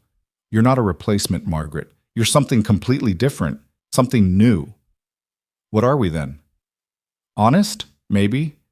Real. He reached up, tucking a strand of hair behind her ear with gentle fingers. I never thought I'd want this again. Want someone again. But I do. I want you here, not just as Clara's nursemaid or my housekeeper, but as my partner, my wife, if you'll have me. Margaret's breath caught. You're asking me to marry you? Yes. No. He laughed, frustrated with himself. I'm asking you to think about it. To consider whether this life, this place, this man and his daughter could be enough for you. I can't promise you culture or society or any of the things you left behind. I can't even promise it'll be easy. Ranching's hard work, and winters are brutal, and there'll be times when we barely scrape by. But I can promise I'll love you the best way I know how, And I'll respect your need to teach, support your independence, never try to make you into something you're not. And Catherine will always be part of our story. Clara's mother, my first wife, someone we remember and honor. But she's not standing between us, Margaret. She's not a ghost we have to compete with. She's just part of who we are, who we've been, not who we're becoming. Margaret felt tears burning in her eyes. I need time to think about this properly, to make sure I'm choosing for the right reasons. Take all the time you need, weeks, months, however long it takes for you to be certain. He pressed a kiss to her knuckles, the gesture both tender and restrained. But know this, I meant what I told those women. I intend to marry you, Margaret Hale, if you'll have me. Clara woke with a cry, her timing impeccable as always. Margaret laughed through her tears and went to lift the baby, holding her close while she fussed. Your timing, sweet girl, is both terrible and perfect, she murmured, just like everything else in this impossible situation.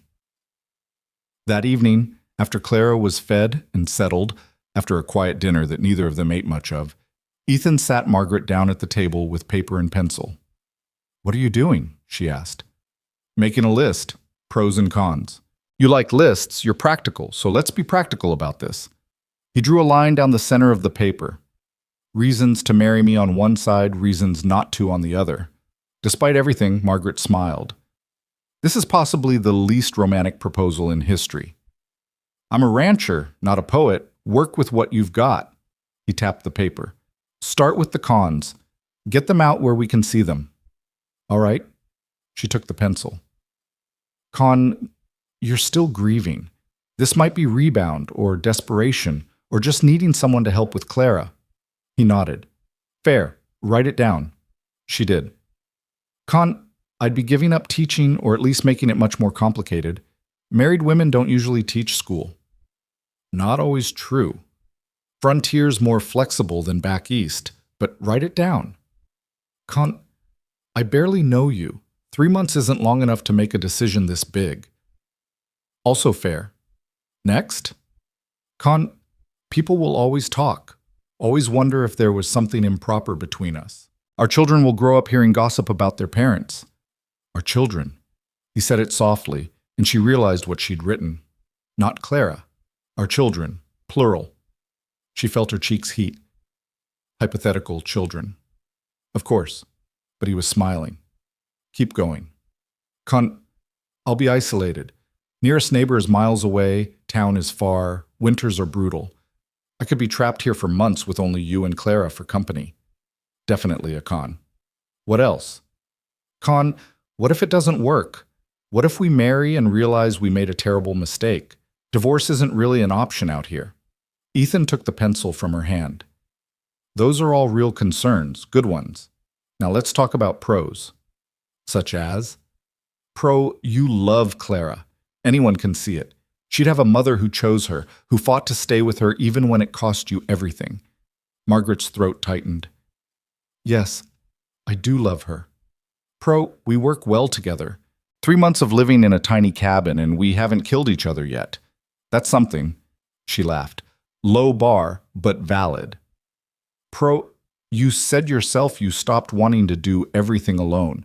Marriage gives you partnership, someone to share the load with, to face hard things alongside instead of by yourself. That's true. Pro, I love you. He said it simply, directly, as if it were the most obvious thing in the world. I know it's fast, I know it's complicated, but Margaret, I love you. The way you think, the way you move through the world, the strength and kindness and sharp humor. I love all of it, and I want to spend my life proving to you that you're loved.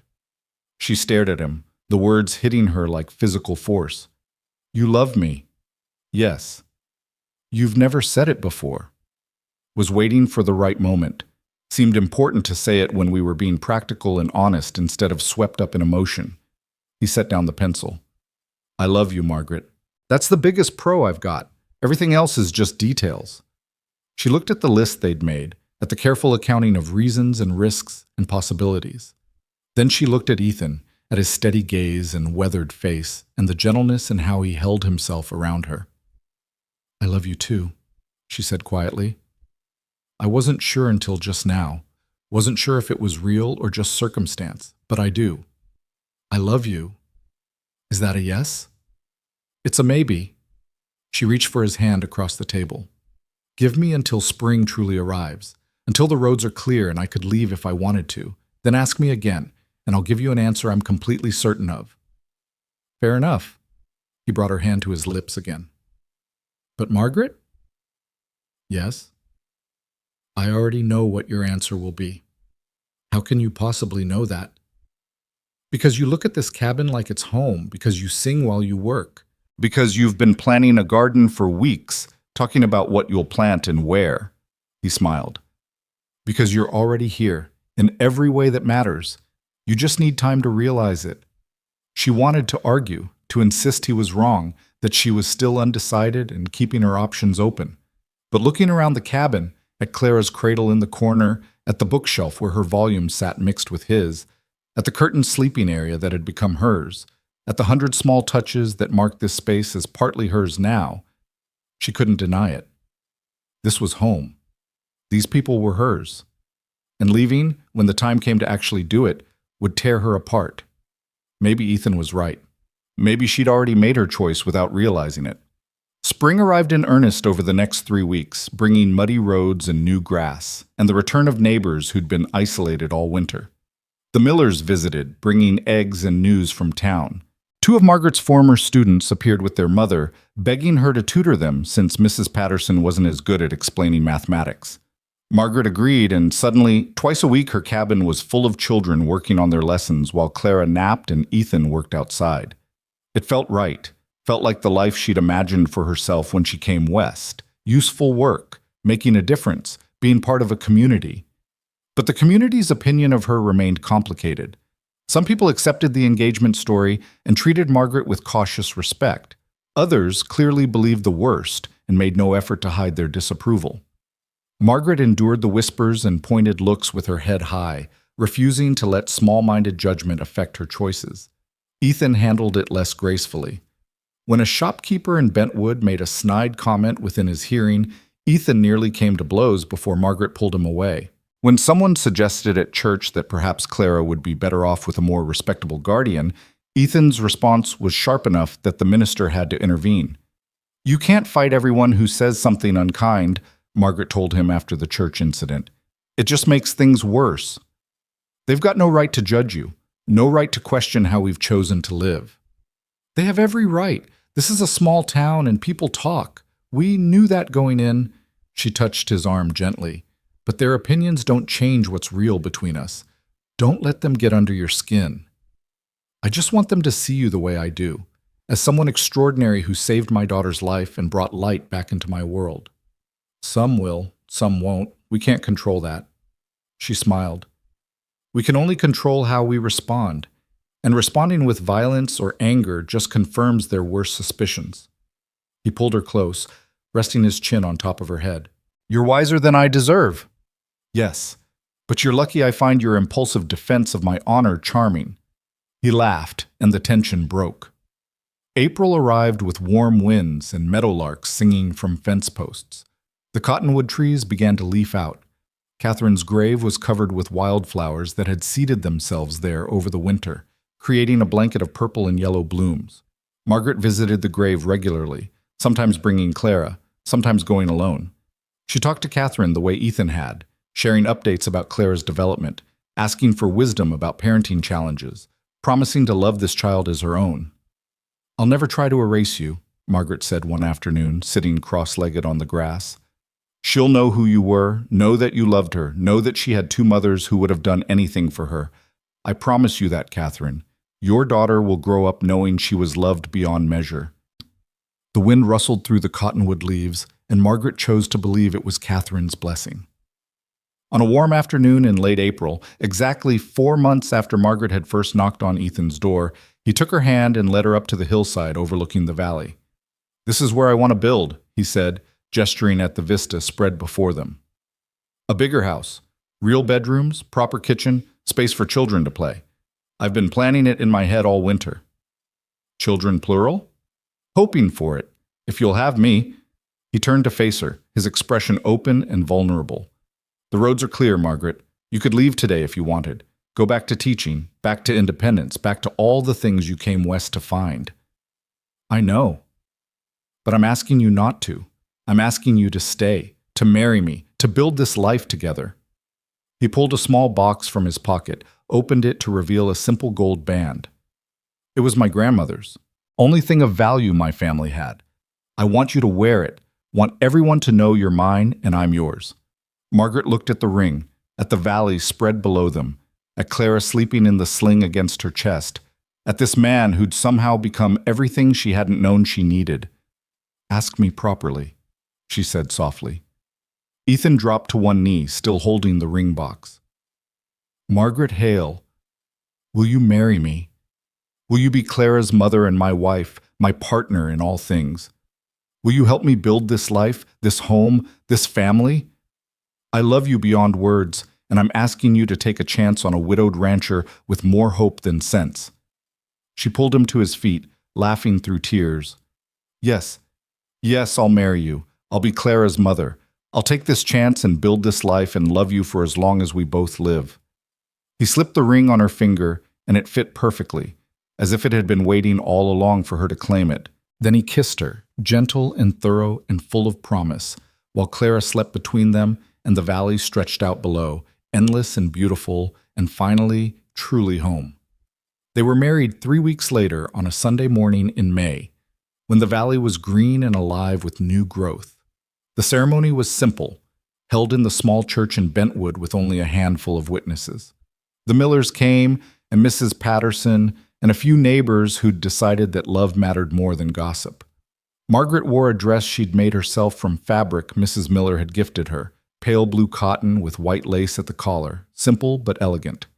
Ethan wore his Sunday best, his hair freshly cut, his hands scrubbed clean of work calluses that would never truly disappear.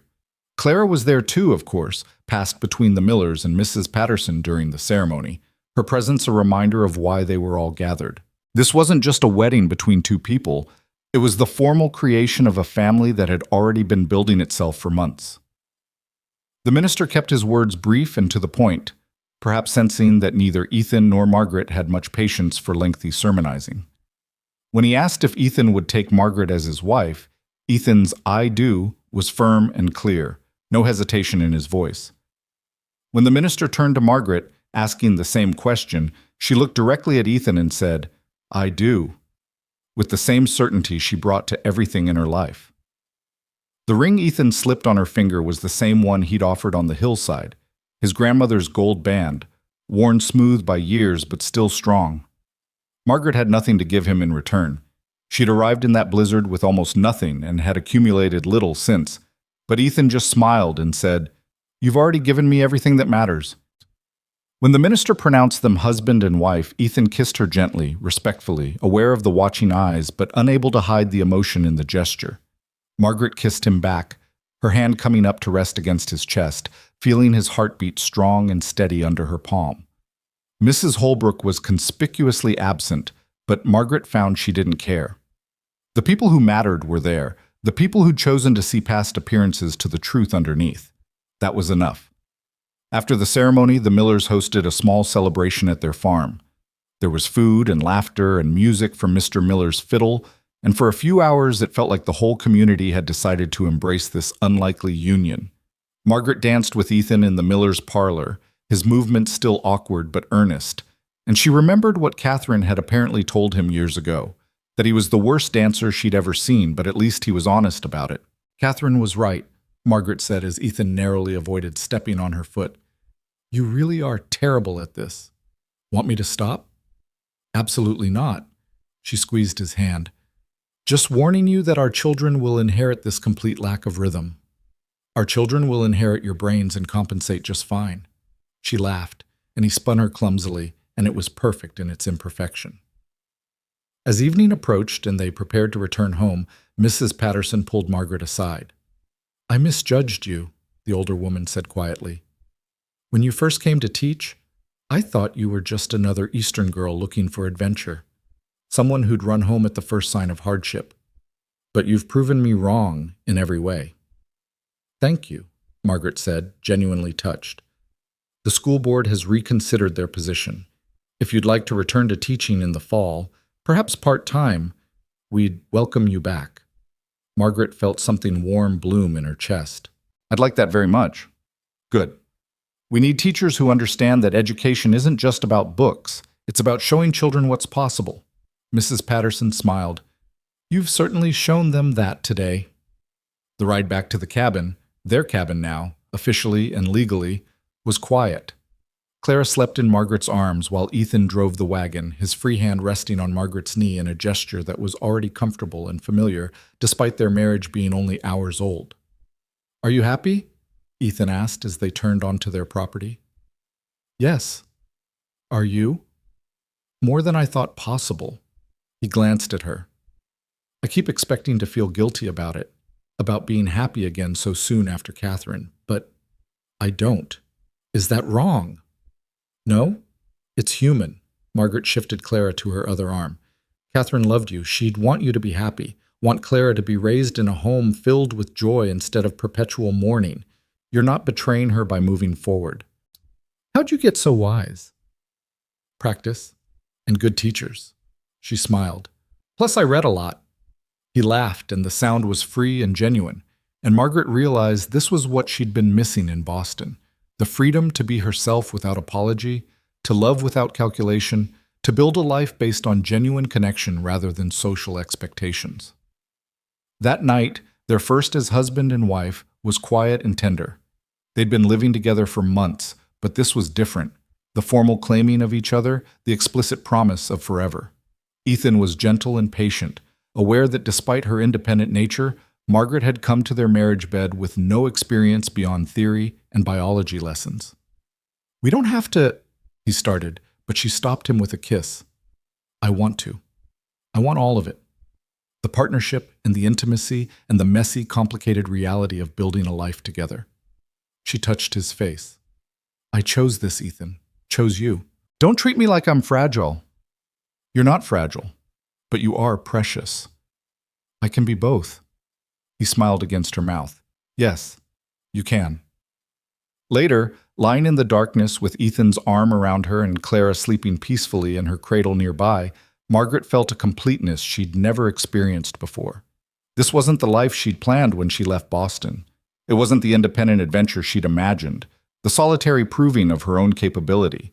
It was something better, messier and more complicated, but infinitely richer. She was a wife now, a mother, a teacher, a partner. All the roles she'd been told she had to choose between, she'd somehow found a way to claim simultaneously. Spring turned to summer, and life settled into new rhythms. Ethan worked the ranch with renewed energy, planning improvements and expansions now that he had a partner to help shoulder the load. Margaret divided her time between caring for Clara, managing the household, and preparing to return to teaching part-time in the fall. She also started a garden, transforming the patch of ground beside the cabin into neat rows of vegetables and herbs. This is going to save us a fortune in winter provisions, Ethan said, watching her work one evening. How'd you learn to grow things? Books, mostly, and stubbornness. She tamped down soil around a tomato plant. My mother tried to interest me in embroidery and watercolors. I read agricultural journals instead. Your mother must have been thrilled. My mother believed I was determined to embarrass her at every opportunity. She was probably right. Margaret sat back on her heels, surveying her work with satisfaction. But out here, knowing how to grow food matters more than knowing which fork to use at dinner parties. Both are useful in their place. Perhaps, but I prefer this place. Clara was growing rapidly, transforming from a fragile newborn into a sturdy infant with a personality all her own. She smiled regularly now, laughed at silly faces, and had started making babbling sounds that might someday become words. She looked like Catherine. Everyone who'd known Ethan's first wife commented on it, but she was also becoming her own person, shaped by Margaret's care as much as by her biological mother's genes. Margaret loved her fiercely, completely, in a way that transcended biology. This was her daughter in every way that mattered. She was the one who woke in the night when Clara cried, who sang lullabies and changed diapers and celebrated every tiny milestone. She was the one Clara reached for when she was frightened or tired or simply wanted comfort. One afternoon in July, when the heat was oppressive and they'd retreated indoors to escape it, Clara reached up and touched Margaret's face, her expression serious and focused. "Mama," she said clearly, her first word. Margaret felt tears spring to her eyes. She looked at Ethan, who'd been mending a bridle at the table, and saw him smiling. "She called me Mama," Margaret whispered. "Of course she did. That's what you are." But Catherine would be happy her daughter has someone who loves her this much. Ethan set down the bridle and crossed to them. "Clara's lucky. She has two mothers, one who gave her life and one who chose her every single day. Both matter. Both are real." Margaret pulled him close, the three of them forming a tight circle of family. "I love you both so much." "We know. And we love you back." Summer brought other changes too. Ethan's brother wrote from Colorado, saying he'd like to visit in the fall to meet Margaret and see his niece. Margaret's mother sent a stiff, formal letter acknowledging the marriage and wishing them well, though the disappointment between the lines was palpable. The school board officially confirmed Margaret's return as a part-time teacher, 3 days a week, with accommodation made for her responsibilities at home. And slowly, gradually, the community's attitude shifted. People saw how Clara thrived, how the Cole Ranch prospered, how Margaret and Ethan worked together with obvious affection and respect. The gossip didn't disappear entirely. Small towns had long memories, but it faded into background noise, no longer the primary story people told about them. They were simply the Coles now. A family. Nothing scandalous or improper, just three people building a life together in the way frontier families had always done, with hard work, determination, and love. In August, Margaret discovered she was pregnant.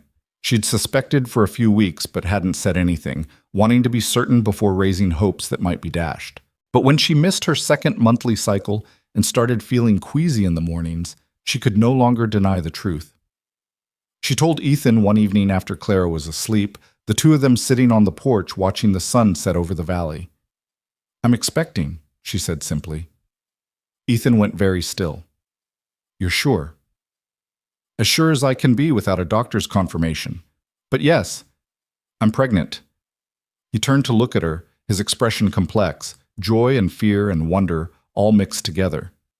"How do you feel about it?" "Terrified. Excited. Both at once." She took his hand. "I know what pregnancy means out here. I know what happened to Catherine. But I also want this. Want to give Clara a sibling. Want to build this family we've started. If anything happened to you," his voice broke, "it won't. I'm young and healthy, and we'll be careful. We'll get the doctor from town well before my time, make sure everything's prepared." She squeezed his hand. "I'm not Catherine, Ethan. Different woman, different pregnancy, different outcome. You can't promise that." "No, but I can promise I'll fight to stay with you and Clara and this new baby. I'm not leaving any of you if I can help it." He pulled her close, his face buried in her hair. "I can't lose you. I just found you. It's too soon." "Then we'll make sure you don't lose me. We'll be smart and careful and prepared." She pulled back to look at him. "Are you happy about this? About the baby?" Happy doesn't begin to cover it. He placed his hand gently on her still flat stomach. "Another child. Our child. Yours and mine. Yes, Margaret. I'm happy and scared out of my mind, but mostly happy." They sat together as darkness fell, planning and dreaming and facing their fears honestly. By the time they went inside, they'd agreed on precautions. Margaret would rest more, avoid heavy lifting, see the doctor regularly. Ethan would handle more of the household tasks, and they'd hire help when her time came near. They'd do everything in their power to ensure this pregnancy ended differently than Catherine's had. The news spread through the community quickly, as news always did. Most people were genuinely happy for them, offering congratulations and advice. A few whispered about the timing. She'd gotten pregnant so quickly after marriage, had she perhaps been with child before the wedding?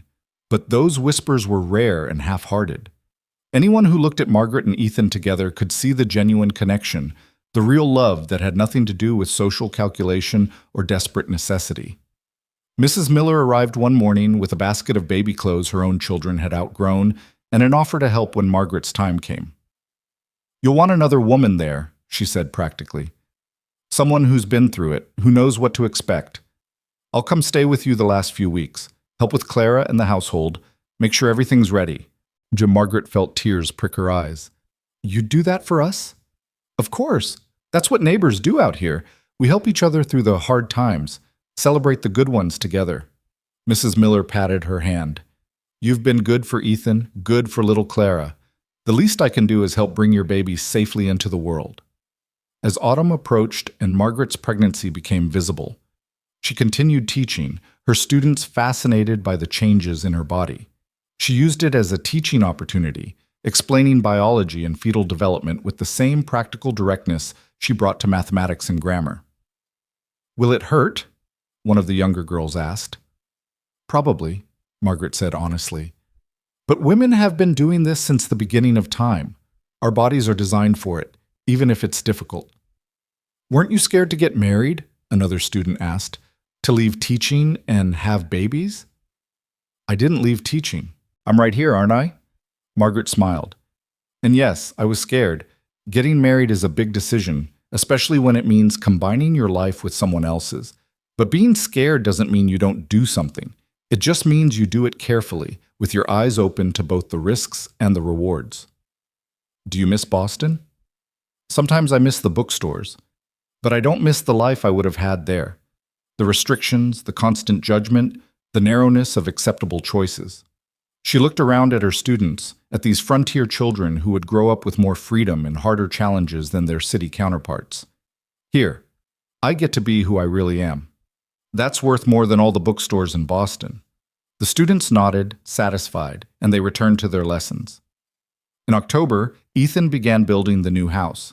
It would take years to complete, constructed gradually as time and money allowed, but he'd started clearing the hilltop site and laying foundations. Margaret would stand with Clara and watch him work, one hand resting on her growing belly, imagining the family that would someday fill those rooms. 3 bedrooms to start, Ethan had explained, showing her the plans he'd sketched out. One for us, one for the girls, one for guests or future children, proper kitchen, real windows, a porch where we can sit in the evenings. It'll take time, but we'll get there. We have time, Margaret said, all the time in the world. November brought the first snow, lighter than the blizzard that had brought Margaret to Ethan's door nearly a year ago. Clara, now 10 months old, was fascinated by the white stuff, reaching out to touch it with chubby fingers and laughing when it melted on her skin. Snow, Margaret said, teaching her the word. Cold snow. No, Clara repeated, her version of the word. Close enough. Margaret bundled her daughter more tightly in blankets. We'll work on your pronunciation. That evening, the 3 of them sat by the fire, Margaret in the rocking chair with Clara on her lap, Ethan at the table working on his building plans. It was a scene of such domestic tranquility that Margaret had to pause and marvel at how much her life had changed in less than a year. 12 months ago, she'd been a schoolteacher living in a boarding house, proud of her independence but increasingly aware of her isolation. Now she was a wife, a mother, a pregnant woman building a family in the Wyoming wilderness. She'd traded solitude for partnership, certainty for complexity, and she'd never been happier. What are you thinking about? Ethan asked, noticing her abstraction. How strange life is. How impossible it is to predict where you'll end up. Having regrets? Not a single one. She smiled at him over Clara's head. Though I do sometimes wonder what my 23-year-old self would think if she could see me now, married to a rancher, raising a baby, pregnant with another, living in the middle of nowhere. What would she think? That I'd lost my mind. Then she'd meet you and Clara and realize I'd actually found it. Ethan crossed to her, kneeling beside the rocking chair. I love you. I don't say it enough, but I do. You've given me back my life, given Clara a mother, given us both a future worth living. You've given me just as much. A home, a family, a purpose bigger than just myself. She touched his face gently. We saved each other, Ethan. That's what this is. He kissed her, soft and sweet, while Clara babbled contentedly between them. Winter passed more easily than the previous one. This year, Ethan wasn't alone in grieving. This year, the cabin was warm and filled with life and laughter. Margaret's pregnancy progressed without complication, and by February she was large and uncomfortable but healthy. The baby moved constantly, strong kicks that made her breathless but also reassured her that everything was proceeding normally. In early March, 2 weeks before Margaret's due date, Mrs. Miller arrived as promised to help with the final preparations. She took over much of the household management, freeing Margaret to rest and focus on the imminent birth. The doctor from Bentwood visited, examined Margaret, and declared everything looked good. "You're strong and healthy, Tut," he said. "I don't anticipate any problems, but I'll plan to be here when your time comes. Send word the moment labor starts." Margaret nodded, trying not to think about Catherine, about how quickly things could go wrong despite the best preparations. The labor started on a mild afternoon in late March, almost exactly a year after Margaret had accepted Ethan's proposal on the hillside. The contractions were mild at first, easily manageable, giving them time to send for the doctor and make final arrangements. Ethan was terrified. Margaret could see it in his eyes, in the too careful way he moved around her, and how his hands shook when he tried to help. "I'm going to be fine," she told him firmly between contractions. "This is different. I'm different, and I'm not leaving you." "You can't know that." "No, but I believe it anyway." She gripped his hand as another contraction hit. "Have faith, Ethan. In me, in us, in the strength of women who've been doing this forever." The doctor arrived by evening, and Mrs. Miller took charge of the situation with calm efficiency. Clara was sent to stay with the Millers' oldest daughter for the night. The cabin was prepared, water boiled, clean cloths gathered, and Margaret did what women had always done. She breathed through the pain, pushed when told to push, and trusted her body to do what it was designed for. The labor was long and difficult, lasting through the night and into the next morning. There were moments when Margaret's certainty wavered, when the pain was so intense she thought she might break. But Mrs. Miller was there, coaching her through each contraction, and the doctor monitored everything carefully, ready to intervene if necessary. And Ethan was there, holding her hand, whispering encouragement, his face pale, but his presence steady. "You're doing beautifully," he said during a particularly brutal contraction. "So strong, so brave. Just a little more, my love. Just a little more." Finally, as dawn light filtered through the windows, Margaret gave one last tremendous push and felt the baby slide free. There was a moment of terrifying silence, and then a cry. Strong and indignant and absolutely perfect. "It's a boy," the doctor announced, holding up the squirming infant. "Healthy and whole. Congratulations." Margaret collapsed back against the pillows, exhausted but triumphant. Mrs. Miller cleaned the baby quickly and efficiently, then placed him in Margaret's arms. He was beautiful, red and wrinkled and screaming, but beautiful. He had dark hair like Ethan's and a stubborn set to his jaw that Margaret recognized from her own mirror. "Hello, little one," she whispered. "Welcome to the world." Ethan was crying openly, staring at his son with wonder. "He's perfect. You're perfect. I can't believe—" His voice broke. "We did it," Margaret said. "We're all here, all safe. Your son, Ethan, our son." He kissed her forehead, her cheeks, her mouth, unable to contain his joy and relief. "Thank you. For him, for Clara, for choosing this life with me. Thank you." They named him William after Ethan's father. William Cole, born healthy and strong at the beginning of spring, a symbol of new life and new beginnings. The next few weeks were a blur of sleeplessness and adjustment. William was a demanding baby, nothing like Clara's placid temperament, and Margaret found herself constantly feeding, changing, soothing. But she'd never been happier, never felt more fulfilled. Clara was fascinated by her new brother, wanting to touch him constantly, to help with everything. Margaret showed her how to be gentle, how to support his head, how to sing lullabies that might calm him. "Your baby," Clara would say proudly, pointing at William. At 15 months old, her vocabulary was expanding rapidly, and she seemed determined to narrate every aspect of family life. "Our baby," Margaret would correct gently. "Brother." "Bubba?" Clara attempted. "My Bubba." Close enough. As spring turned to summer, life settled once more into routine. Margaret returned to teaching part-time, bringing William with her since he was still nursing. Her students were delighted, taking turns holding the baby when he was calm and helping entertain Clara during lessons. The new house on the hilltop was taking shape, the frame rising against the sky. It would be another year before it was livable, but progress was visible, a testament to what patience and partnership could accomplish. One evening in June, Ethan and Margaret sat on their porch, the old cabin's porch, familiar and comfortable, watching Clara play in the grass while William nursed contentedly. The sun was setting over the valley, painting everything gold and rose. "This is what I wanted," Ethan said quietly. "Back when Catherine and I first came here, this is what I imagined. Family, home, a future worth building.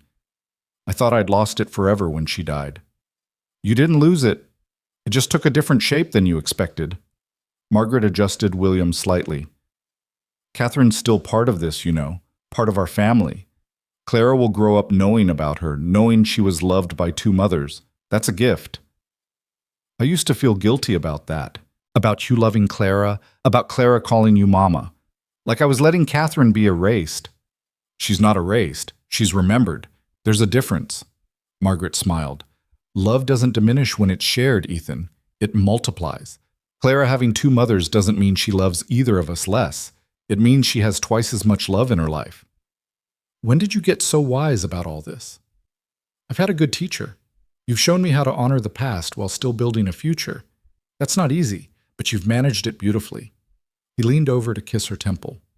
"We've managed it, together." As darkness fell, they gathered their children and went inside. Claire was bathed and put to bed. William fed one last time and settled in his cradle. Then Margaret and Ethan sat together by the fire, her head on his shoulder, his arm around her waist, and talked about their plans for the coming week, the coming month, the coming years. They would finish the new house. They would expand the ranch. They would raise their children with love and honesty and the understanding that family took many forms, all of them valid. They would remain part of the community, contributing what they could, accepting help when they needed it. They would build a life rich in everything that mattered, even if they never had much in the way of material wealth. And every winter, when the first snow fell, they would remember. Remember the blizzard that brought them together. Remember the desperation and fear that had preceded hope. Remember that sometimes salvation arrived in unexpected forms: a knock on a door during a storm, a stranger who chose to stay, two broken people who healed each other through the simple act of choosing love over fear. Years later, when their children were grown and the new house was filled with grandchildren, Margaret would tell the story of that first winter, how their papa had been alone with baby Clara, desperate and terrified, how Mama had arrived in a blizzard carrying goat's milk and determination, how they'd built a family from grief and circumstance and the stubborn refusal to give up on each other. "It wasn't easy," she'd always say at the end, "but the best things never are. Your papa and I, we found each other when we needed it most. We built this life one day at a time with hard work and honest love. And we do it all over again exactly the same way." And Ethan, sitting beside her with white in his hair, but love still bright in his eyes, would take her hand and nod. "Every single day," he'd agree. "I'd choose you every single day." That was their story. A widower and a schoolteacher, brought together by a storm and bound together by choice.